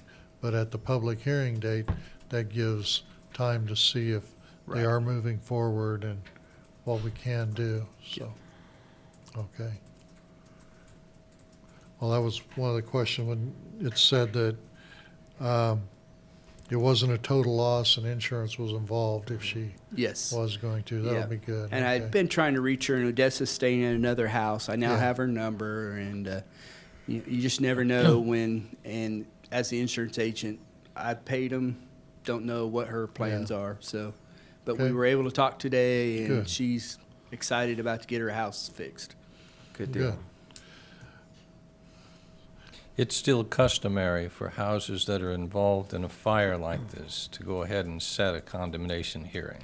Yeah, I mean, and Odessa, and I'm gonna get, but besides the fire, there were other issues, and she's having to totally rewire the house. So, I mean, this is a good benefit to her, and that there were other issues that bring forth of why we're here tonight. It just wasn't. This was a pretty significant kitchen fire, but there were other issues that came to light, and I'm glad for Odessa that she's been able to get this settled, and she's able to make all these repairs now. Good. Okay. The other property, 601 North 8th Street. 601 North 8th, Kelly, April, Jerry, all of us have received multiple complaints on this. Actually, Lacey worked on an issue last year with people in this house, and the people that own it, I believe, now live in Newton, Kansas. It's a blight. It has many structural issues, and the neighbors are insistent that we start the condemnation process. I have sent a letter to the owner. I have had no response from him. So I would recommend we set the hearing date to consider condemnation of this property. It is unoccupied at this time. Is it, are utility hookups still in place? No. It is disconnected from utilities? Yes. Any questions? No. Okay. If there's no further questions, then we'll look at two motions, one for each property. So I'll entertain a motion regarding the 1008 West Laurel Street. I move to set the date of April 23rd, 2020 at 5:30 PM for a public hearing to consider condemnation of a fire damaged structure at 1008 West Laurel Street. Second? A motion is second. All in favor signify by saying aye. Aye. Motion carried. And next, I'll entertain a motion regarding the 601 North 8th Street property. I move to set the date of April 23rd, 2020 at 5:30 PM for a public hearing to consider condemnation of 601 North 8th Street. Second. Motion and a second. All in favor signify by saying aye. Aye. Motion carried. Thank you, Mayor. Next item on the agenda, item H, consider modifying the scope of work for the water treatment plant Phase 2. Terry? We had a work session, and during that work session, there was some discussion about doing some modifications to the scope of the work. PC has gone back and done those modifications, and we're just asking for your blessing on that now, the modified scope. If you tell us to proceed with it, they will bring a new contract to be signed, and we'll get on down the road with this. We talked about the sidewalk and the rail improvements as part of Phase 2. You mentioned there was some damaged railing that needed to be repaired and the We sidewalk. talked about it. between I don't know if they included it in the, was that included in the, Let me see. It just I can't see. mentioned the 2 basins, concrete sampling, looking at the, Handrail. The Yes. handrail work is, okay, On C. On C, Uh-huh, yep. okay. Handrail and replacement and base and concrete repairs. And spalt topping. Yep. And concrete cores. Identifies concrete cores on A. And B, concrete and handrail repair so they're work. probably considering the sidewalks as part of the concrete work. Yeah, okay. Any questions? Nope. No. Questions? If there's no further questions, then I'll entertain a motion. I make a motion that move to modify the scope of work for the water treatment plant Phase 2 project as presented and direct a revised contract to be prepared for consideration at the next regular commission meeting. Second. Have a motion and a second. All in favor signify by saying aye. Aye. Aye. Motion carried. Thank you, Terry. Thank you, Terry. Okay, item I, consider authorizing applications to KDOT for the following projects. Project 1 is Chestnut from near 10th Penn Avenue to 9th Street. Project 2, Penn Avenue from Morningside Drive to North City limits. How are you doing, Sean? Good to see you. Sean. Good to see you. The KDOT C-CLIP applications are due March 6th. We met with city staff and brainstormed some potential projects for the commission to consider, and these are the 2 projects. The Penn Avenue project is a PR project. In KDOT's terminology, it's a pavement restoration. What we envisioned doing there is a slight widening with asphalt, just 2 feet on either side, and doing a 3-inch mill and a 4-inch overlay over that new cross section, and that's what the cost estimate is based on. And then the next project on sorry, on this is the Okay. project with the new cross section. With a 2-foot widening on each side. On this project, it's been maybe 3 or 4 years ago, didn't we submit a grant application for a geometric, was it a geometric improvement at Roger Road and US 75? We did.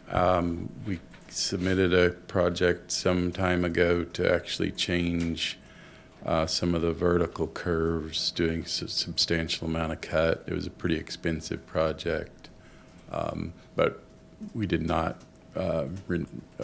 prepare for that application this year. We went with more of the mill and overlay approach, keep the same alignment but with a slight widening. So, At that, the one that you're referring to 3 or 4 years ago, was that to turn that into a 4-lane? No, it was really just to improve, mainly improve the vertical alignment. There's some sight distance issues in that location. What did it do with the little turnoff to go towards Glen Cliff Road? We're leaving that in the access management, 475, the access management plan for the city. It shows taking that out, but this program really doesn't make you address those access management issues, but that very well could be a comment from KDOT when we do plans to fix that, eliminate that entrance. Yeah. So- Is that city or is that part of US 75? Quite honestly, I can't answer that question.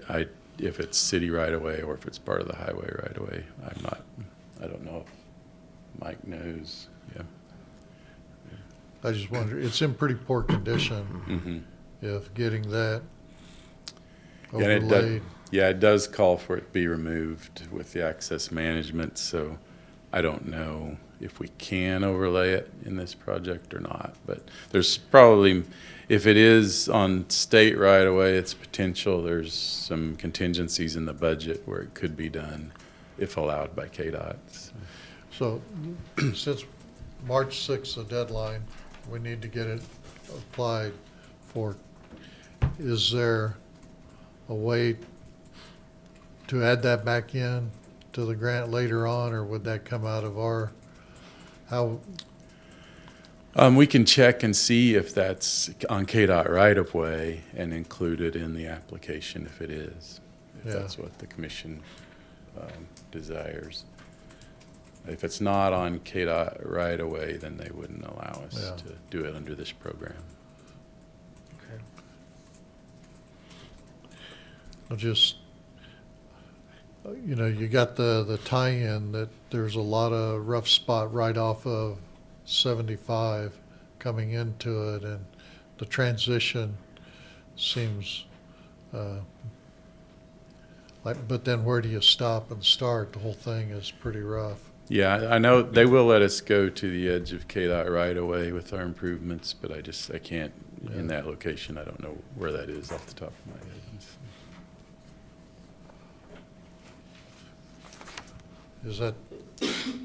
Is that something we should know before we apply the grant? And if it is in the right of way, go ahead and include it? Yeah, we can, it sounds like that's an option the commission wants us to do. We can certainly do that, add that to it. There is some room in the KDOT maximums to allow for some additional cost in that program. Commissioners include it? I'd say worth looking at. Okay. Okay. It'll change the total cost and it shares some, not a Sure. tremendous amount, but. Okay. The other project? Chestnut, Penn Avenue to near 9th Street. This is basically just mill and overlay. In years past, we applied for one that replaced all the sidewalk. We're doing part of that sidewalk with the ADA program now. So we just backed up to, it's just a pure mill and overlay project. It's concrete west of this section. And then, was that where our geometric project ends there at 9th Street? Yes, yes. But that's a section of just asphalt. Yeah, and then the east of it has been improved more recently. It's not as old as this section. Right. Okay.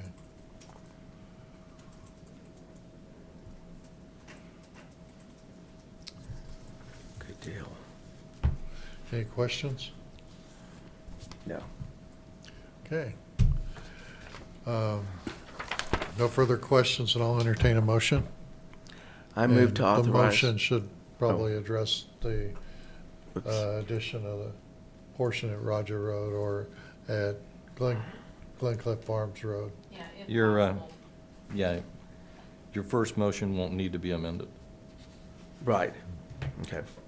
Then I make a motion, move to authorize Trans Systems to prepare an application for KDOT's CLIP Surface Preservation Program for Chestnut Avenue, US 75, from near Penn Avenue to 9th Street, and for staff to submit the application to KDOT. Second it. All in favor signify by saying aye. Aye. Aye. Motion carried. And the second motion, I move to authorize Trans Systems to prepare an application for KDOT CLIP Pavement Restoration Program for Penn Avenue, US 75, from Morningside Drive to North City limits, and include Glencliff Road Turnoff. and for staff to submit the application to KDOT. Okay, we have a motion. Do I have a second? Second. All in favor signify by saying aye. Aye. Motion carried. Now, if they can't include that, we're still okay to go. Right. Yeah. Do we need to clarify that? Just saying, because it says it's going to be included, and if it's not on the right of way, you can't include it. So Include it just, if can I add if applicable to Yeah. that? Okay. Would that work? If roads included in the right of way or if Okay. applicable, yeah. So you want me to read that back again? Or I no? got it. I got it. Okay.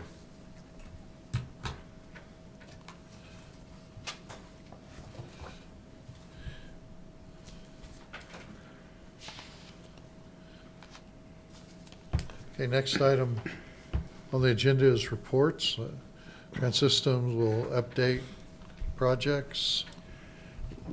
On item one, the KDOT access management applications, last year we applied for 2 applications. One was for the alley paralleling Highway 75. The second was for the intersection of 160 and 75 and included the sweeping right turn lane. Neither one of those were funded, and in past meetings, the commission asked to determine the cost if we did full depth replacement from the 9.5 block to 10th Street and not put in the sweeping right turn lane.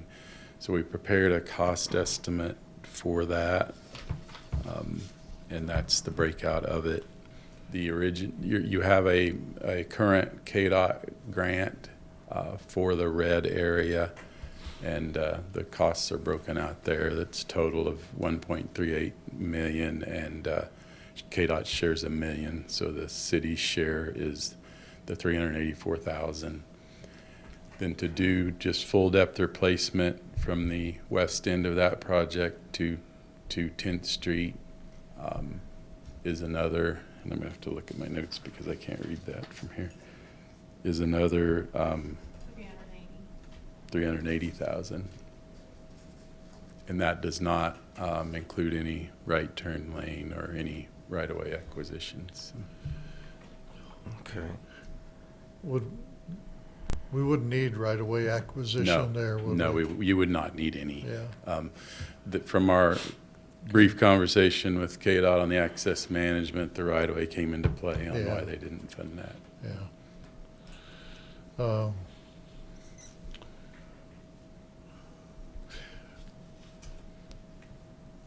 Really, with sequencing, we need to look at that little section. It shows on your drawing the overlap at the east end. Yeah, they really don't. I think that was a combination of exhibits from previous Okay. years. They really don't overlap. They'll end basically at the end of the red project is the real break point. So what's the schedule for the grant we received for the West Main portion?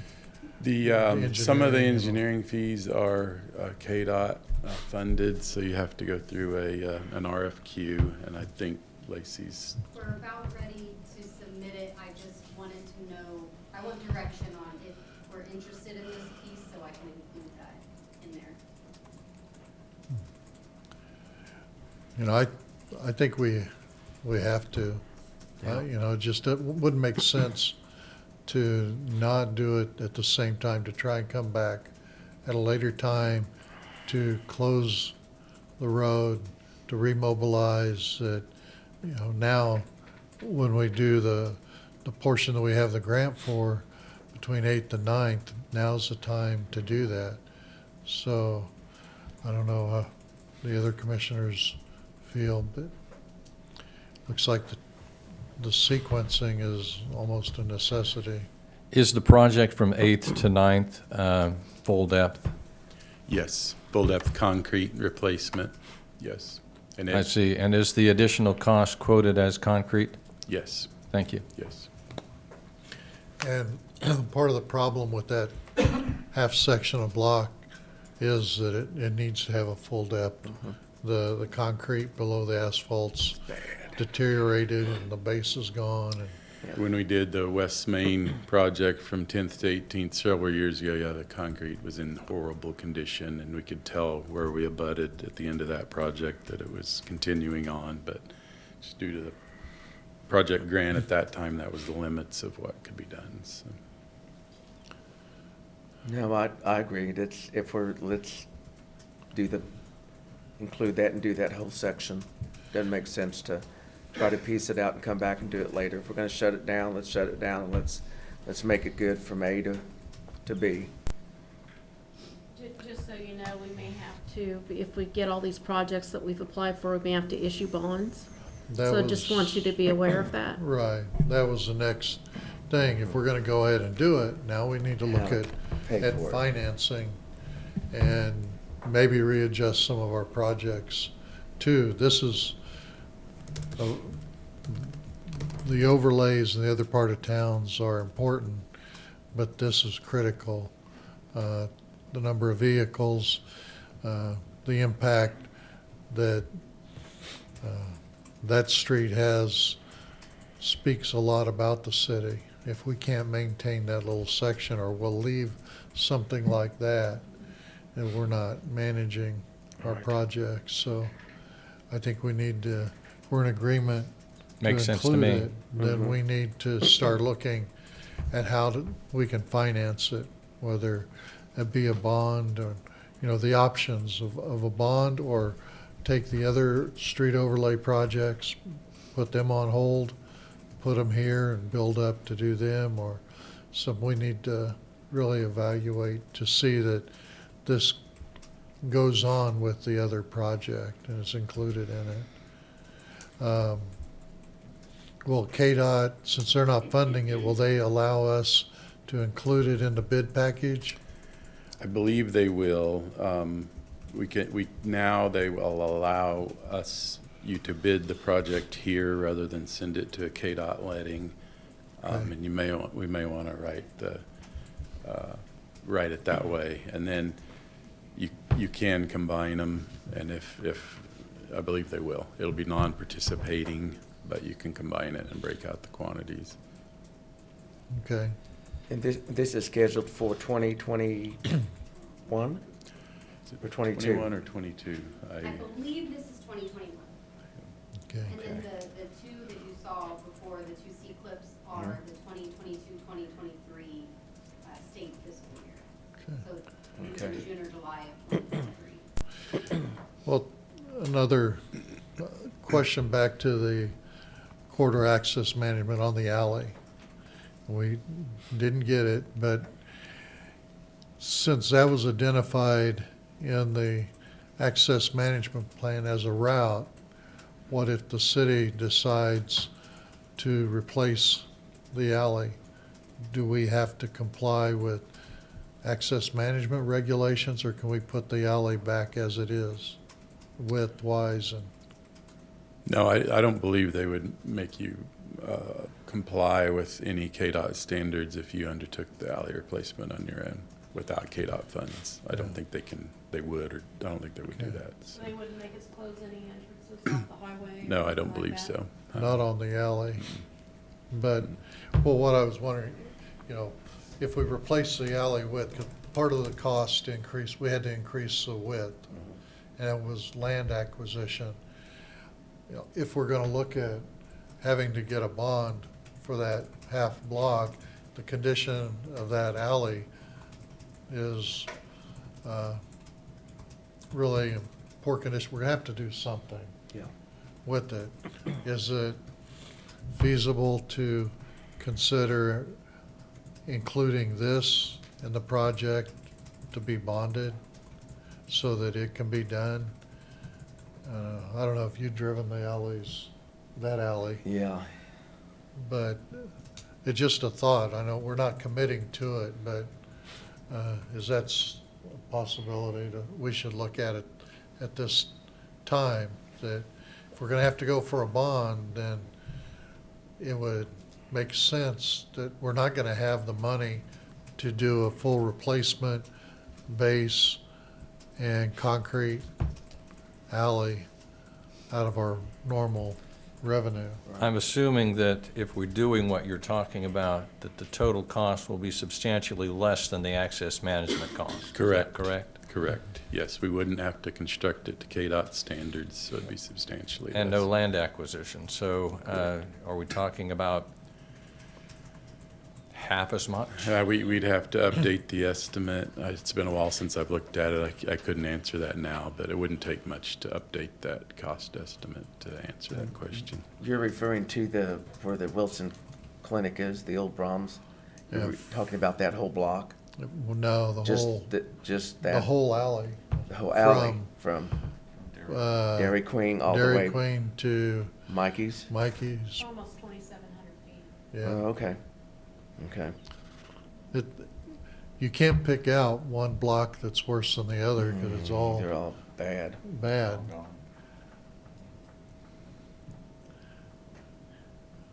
But if you could, I think we should look at a number to do the alley and make this, before we make a decision on bond amount, but I would recommend that, city staff and Sean sit down and identify maybe like a 5-year large project schedule type thing, and we sit down with you and discuss all the potential projects that we might have and prioritize them. the thing, with a concrete street, you get a longer life. But to get a 20-year bond on an asphalt road doesn't make sense. So let's do the asphalt out of a regular budgeting process for the year, but the concrete, if there's other areas that we need to address with concrete, then it would make sense to include it. Lacey, I think it makes a great deal of sense to put together a plan that prioritizes the needs of the community over a period of time that, addresses the issues, but also, gives us some idea of the impact to us financially. So, yeah, 5 years or whatever period of time makes the most sense. And that plays, I believe, right into the next one, which is the KDOT Cost Share app, because KDOT has just started this program last year. Last year, they put in a special amount of around $50 million, so it was a bigger pot of money last year. But a requirement of that is a 25% city match. And so this coming year and in subsequent years, they're planning on around $15 million, but you get more points the more you put in. So it's a more competitive type grant, and it'd probably come into play on different scenarios for the city to consider. So you applied for Maple Street last year and didn't receive funding. The total cost was about $2.9 million. Didn't receive funding. We did talk to KDOT about how to, that application just stays in for the next year, but we can enhance it.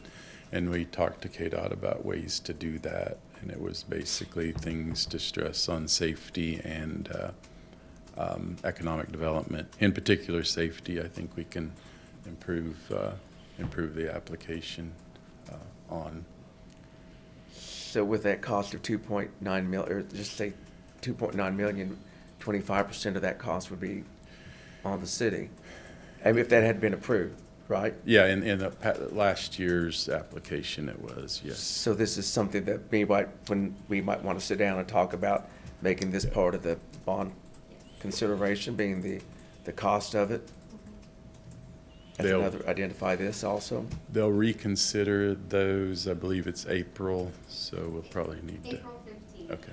And I believe that larger pot of money also flows into this spring submission. So Okay. the 25% match is still what we would go on this. Yeah, well, what we could do to bring the costs down, instead of look at curb and gutter, the full length, is terminate the curb and gutter going west at, I don't see the street, where the development, right above the 21st in the little tag, and then just go asphalt edge the other distance to extend the curb and gutter into the basic rural area that probably not gonna ever be developed. Yeah, we can look at that, and there's, you know, some drainage ways, so we'll Yeah. have to end curb and gutter and storm sewer. It can be done, what you're saying, but it might not fit exactly how you're Right, somewhere in describing it. there, but, It would save some money. Yeah. Where we put in curb and gutter, we have to put in the storm sewer, so if we can keep the open Right. ditches, it would reduce the cost. That makes sense to me. 28th Street and beyond, Mhm. looks like it would be, I mean, it certainly looks like it would be an option to just use the ditch. cool. There is the benefit of the curb containing the edge of the roadway, but the base is so bad on Maple Street that it's gonna be a major project, Yeah, but total replacement. we've got residential areas that should have curb and gutter in them before that rural area. We'll come up with different options on the cost estimate and review Okay. those with staff. as well. Okay. Does that, just west of 28th, does it go to gravel at that point, or just a little further west of 28th? It's, 28th would be would be on the, past oh, Peter okay, Pan- okay, past I couldn't Peter Pan. remember. I thought there was a piece of that was gravel, and then I knew it was asphalt once you get further. I think I'm thinking of the road that comes up to the intersection. No, that's just a big gravel. hole. Or a big hole? Big- Okay. No wonder I didn't see it. I was looking for gravel. And we are working on some support letters from some other businesses. In fact, we've already got one from Evergy. We had a meeting with them this week. good. And so Lacey's Okay. gonna work on that. And they said that would help our application as well. So Lacey, as far as us getting together and sitting down and prioritize this, when do we need to, is this something we need to do These relatively? estimates will be pretty quick. It's just how many more we want to do is really could probably be. I mean, what would be your timeline that we all sit down and, I mean, we're not gonna get something finalized before we submit all of these Right. applications Okay. and things, and it's years down the road, we just. so we have Can't time? let it sit, yeah, we'll have to Right. get discussions started. Okay. There's no real rush. Rush. As long as we all know that if we get all of these, then that would be almost our only option. 'Cause we have a lot of applications out. Okay. Okay. Peter Pan white topping? Yes, we're working on the plans. We've cored the roadway. We just got those results today, so we'll be doing a report this month on whether or not we can do the white topping or if it'll be mill and overlay, asphalt overlay. Okay. And if we end up doing the asphalt mill and overlay, then that would be a candidate for some point in the future to just at the intersection do a full depth replacement in concrete. Yeah, okay. And that's a KDOT project.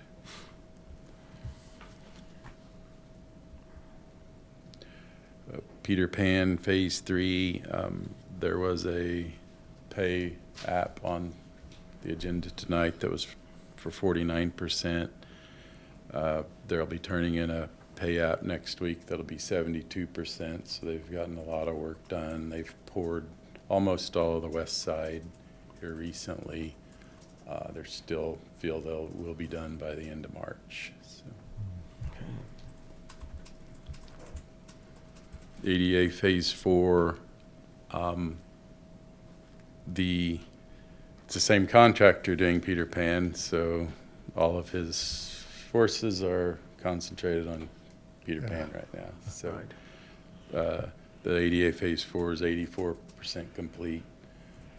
There's the work that's left to do is at Annie Mae's, near the church, and near 8th Street. There's some parking and signs that need to be installed. Okay. At the park, the sidewalks from the equipment, it looks like that some of them are holding water. We met with David and went out to the park and looked at some of that grading, and the contractor knows there's some more work he has to do out there. I don't know if he's been out there much since we met on site, but It's been awful wet too. But he's gonna take care of the grading and. yes. Okay. Yeah, there's a fair amount of additional soil that needs to be hauled in to improve the grading or improve the drainage in that area. Yes. At his cost? Yes. Okay, Yes. okay. Kansas Water Pollution Control? Yes, revolving load? the application is ready to submit. I think it just needs to be executed and sent to the state. It has a total of $3.1 million in the application. Really, the only two projects that are truly identified are the first two, that Basin 5 and the Lakeview Lift Station.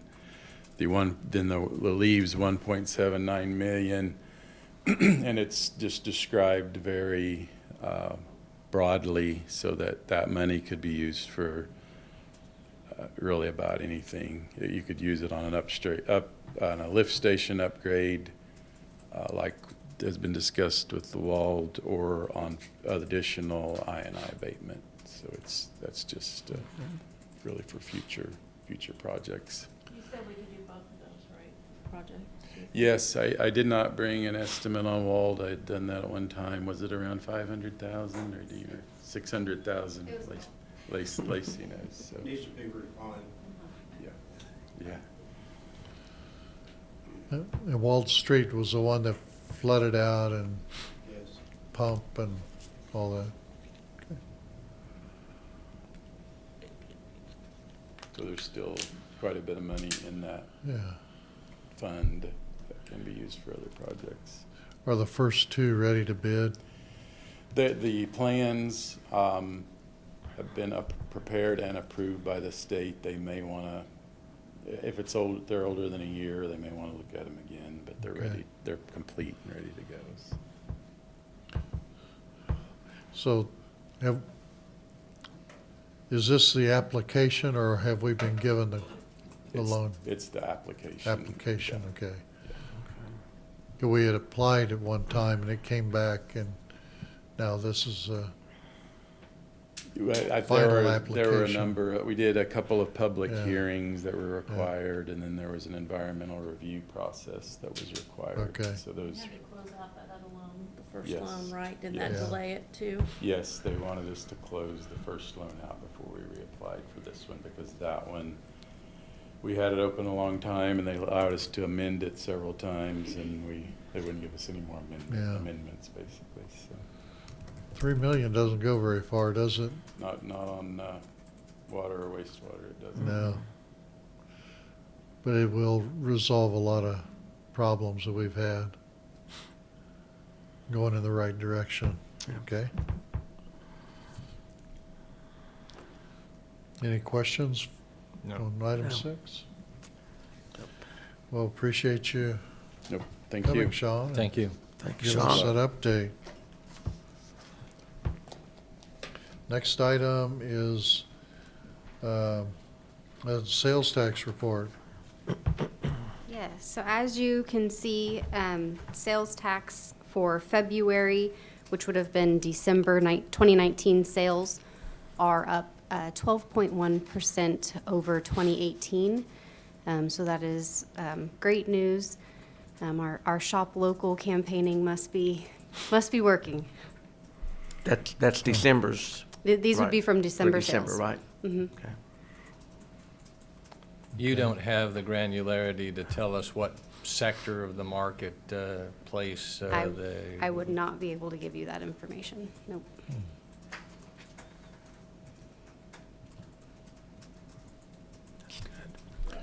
Any questions? No, very good news. No, that is good Okay. news. Yep. Thank you. Next item is an update on 223 West Main.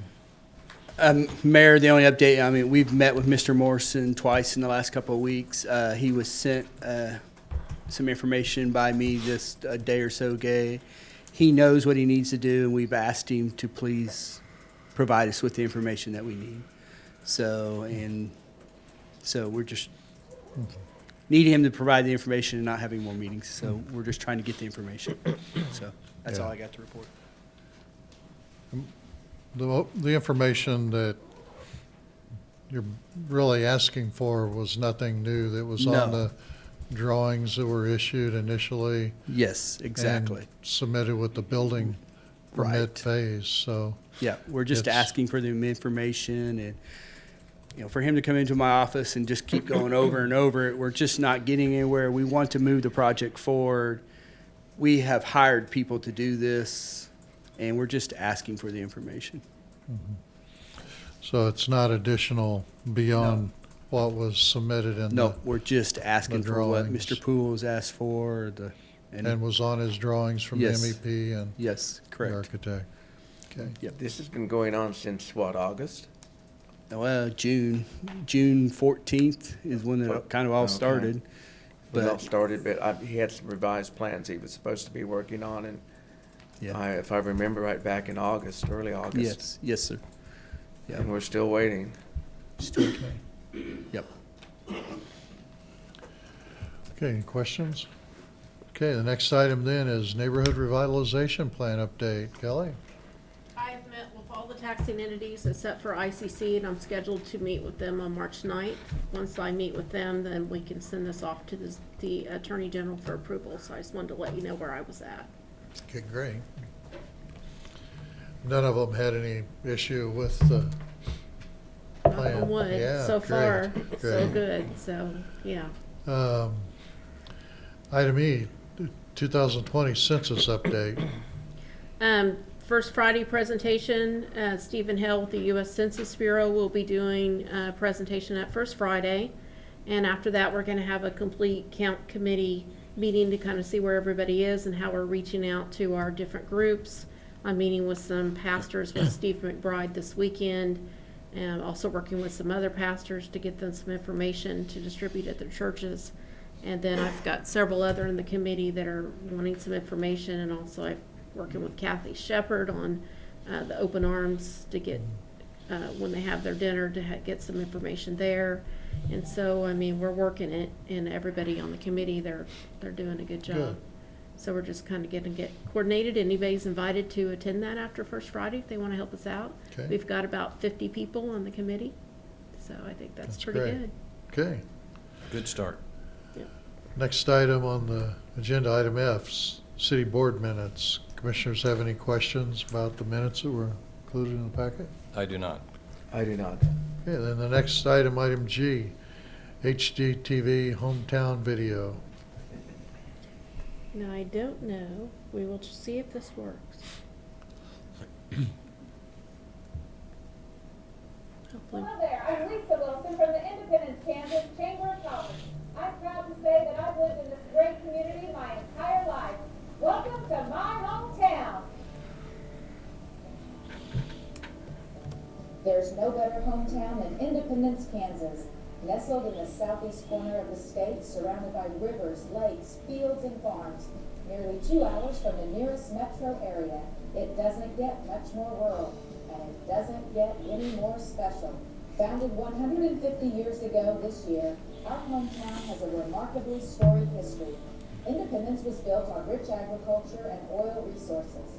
Our claims to fame include being the place where legendary Mickey Mantle began his professional baseball career, home to the first monkey in space, and home to Sinclair Oil and its later evolution, Arco Pipeline Company.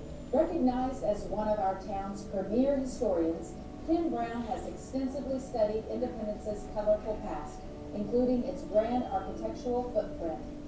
An ordinance passed by the City Commission in 1880 after a couple of very devastating fires that all the buildings in the downtown had to be built of brick or stone.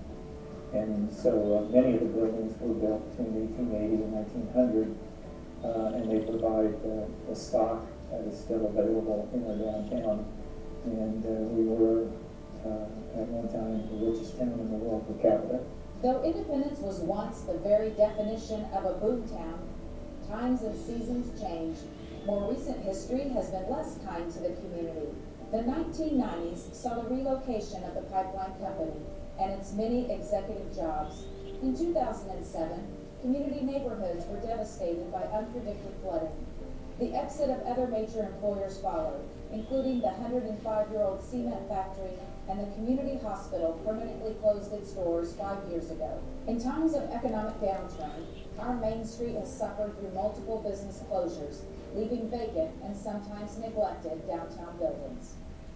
On the positive side, loans and incentives made available through the City of Independence and Independence Main Street program provide some support for building owners in improving their downtown properties, and more than $2 million has been invested in recent years. Brian Height, owner of Magnolia Scents by Design candle shop in downtown Independence, took a leap of faith with his business at one of the nation's all-time low points in the economy. We opened Magnolia Scents downtown Independence in the spring of 2008. The place itself is visually very interesting as far as the buildings are concerned. The downtown has basically been untouched for a century.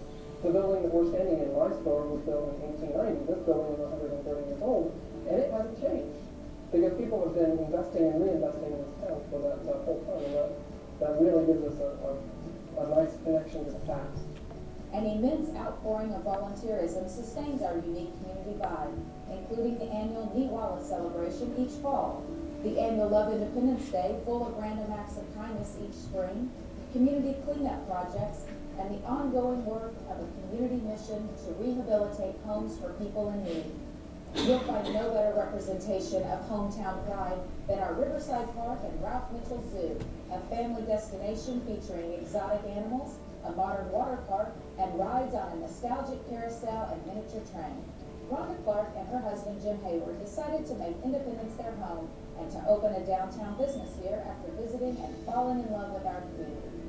I can't say enough about the people here. They're not only kind and decent people, but they have been very supportive of both of our businesses. We love the connections that we made with people. People stop in and they visit with us, and we love that. We don't always have that. Lately, we are enjoying a resurgence with the recent opening of several new and refreshed downtown businesses, including clothing boutiques, art galleries, a new microbrewery, and a soon-to-open barbecue restaurant. Robert Box is new to the community, but has found Independence offered just the right environment to realize his longtime dream of business ownership. We've been looking for a place to open a brewery, and we've been wanting to open a brewery for really 4 or 5 years, and really our main objective was we wanted to go to a place that wanted us. So we were really excited whenever we found Independence. We were really fortunate we got to meet a lot of individuals who kind of pitched in and were really excited about bringing something to downtown Independence. Engineer Gary Hogsett and his wife, Dr. Ann Hogsett, moved to Independence in 2012 for Ann's employment with the now closed hospital. While several curveballs were thrown their way, They have rolled with the punches and have wholeheartedly embraced the spirit of independence with a mission of revival. So we have a beautiful downtown, has tremendous potential, but there are some buildings desperately in need of assistance. Several of them are on their last leg. We have roofs collapsing or about to collapse.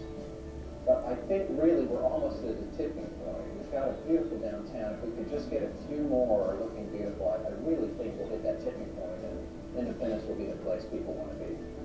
In this, our 150th anniversary year, we've only scratched the surface of possibility and independence. There are many bright spots and success stories, and many areas of desperate need of love and attention. In a time when small towns are drying up in rural America, it's a challenge to motivate or recruit the necessary investment, but it is a goal worth striving for, and thanks to the community spirit that reveals itself here time and time again, we know it can be accomplished. Thank you for visiting our hometown.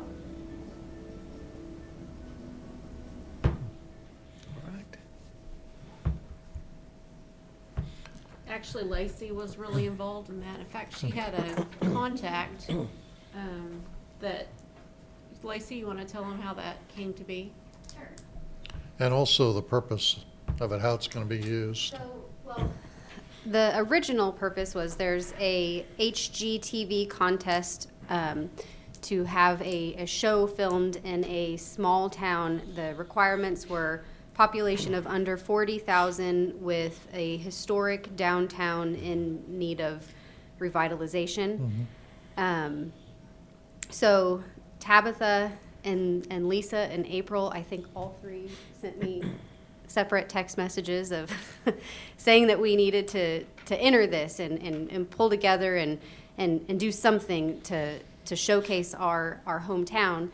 And so I happen to know someone, a friend of my husband has a media company called Brown Deer Media, and I convinced him to volunteer his time and talents and put this video together. Joanne Smith wrote the script, and you saw Lisa was the narrator, so it was a collaborative effort, and we did submit this to HGTV. I don't believe they've selected anyone, and they haven't published a timeline for selection. But we wrote the script and have authorization from Trace to use this in whatever capacity we want. So we believe that it's a great video to put on our maybe economic development or building department webpage, or we can use it going forward however we choose. So. Good. Yeah. If you're It was nice. Oh, sorry. It was nice. Thanks. If you're Thank you. selected, if you're chosen, what's the perks that go along with this? If you're chosen by HGTV. Independence is selected, then they will film a show here, and it was really very broad in what it all entailed, but basically I think that they would come in and choose a series of buildings and homes to remodel and renovate in the city. Wow, great. Thank you. Yep.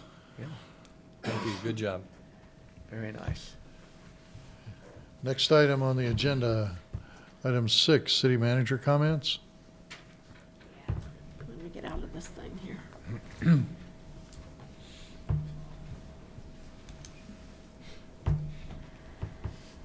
All right. If I could have David come up, we had a fire and EMS inspection on the 18th. I'll give you an update on that. I just want to give kudos to our fire EMS and Sean. We're annually inspected by the Board of EMS. It's a very intensive inspection. They literally go through every piece of equipment we have on an ambulance, go through all of our paperwork. We got an outstanding inspection. That means she didn't find anything. So it's a kudos to the work. It's a lot of work to prepare. It's a lot of work to do what they do on a daily basis, and I congratulate all of them. And then the next Great. item's on the update on the beautification committee. Beautification Committee recently met with the pastors, and we are going to have a community meeting on March 24th. You see the pamphlet to your side. promoting beautification in Independence and improving our town. We're going to be rolling out the dumpster program in April and May, and just trying to get the community involved and a part of beautification. We want to hear them. We want them to be a part of the committee, part of Love Independence, and just grow our community, grow the support for our community, come together as a community, and make Independence the community that we have all fell in love with. So March 24th, 2020 at 6 p.m. in the Civic Center. We welcome each and every one of you to come. We have a presentation, but most of all, we want to hear from the community and how we can beautify the Independence. Great. We also got a notification this week that the FAA approved the drag race shifts on April 18th and 19th at the airport. So we do have the FAA approval on that. So that was a good thing. And then Jerry's going to let you know about this Lexipol audit that they're getting ready to have.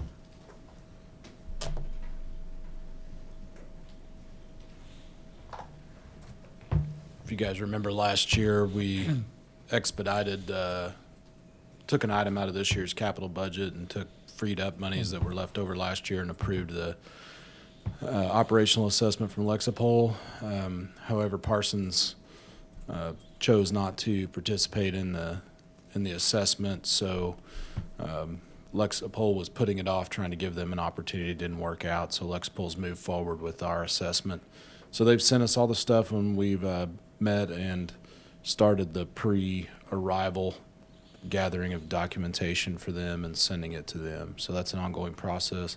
They should be here part of March 16th, I believe all day March 17th, and I believe part of March 18th. And my understanding is they may be reaching out to our legislators to discuss police department impressions or what things are happening by what you perceive. So as that information comes in, I'll share that with you. I know they've requiring us to set up interviews with staff, so I'm anticipating that they'll ask me to set up interviews with someone from your legislative body as well.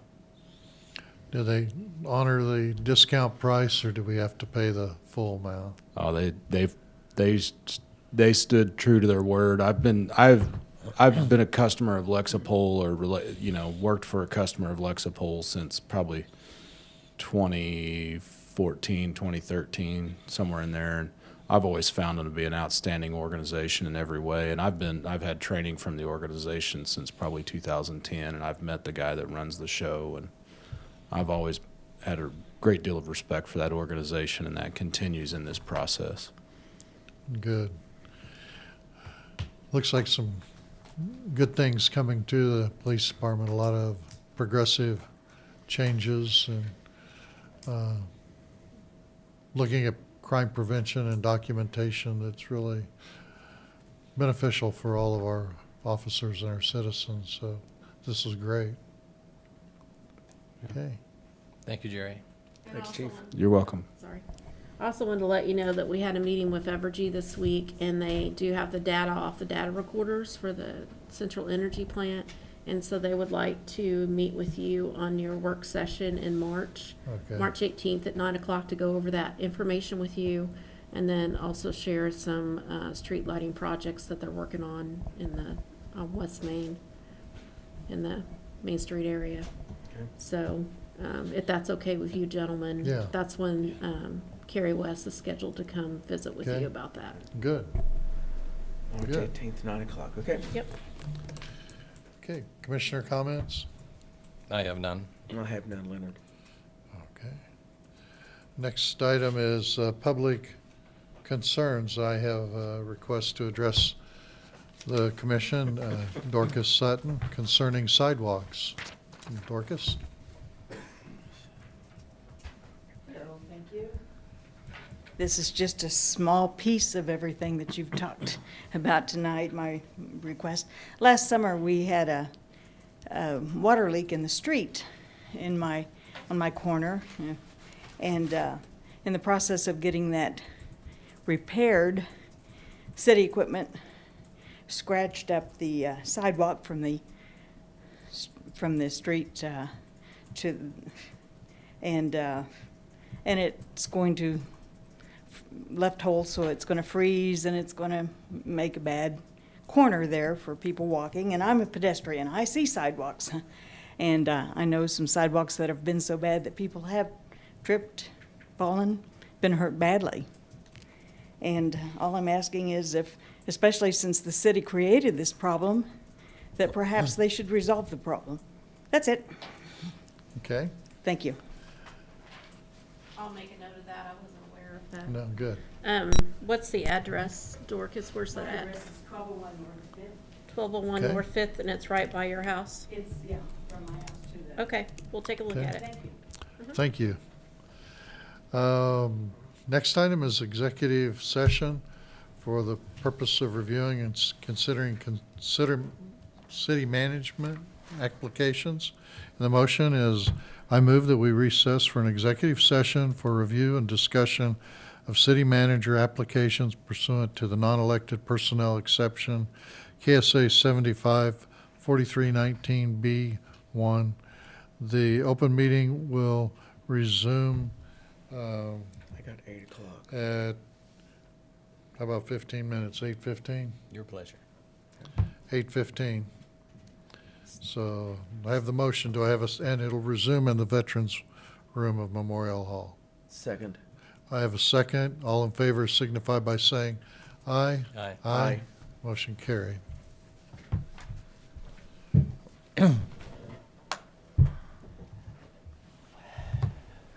Enough time? We're back in session. There's no action taken from executive session. Next item on the agenda is adjournment. I make a motion that we adjourn. Second it? All in favor signify by saying aye. Aye. Aye. Motion carried. Sweet.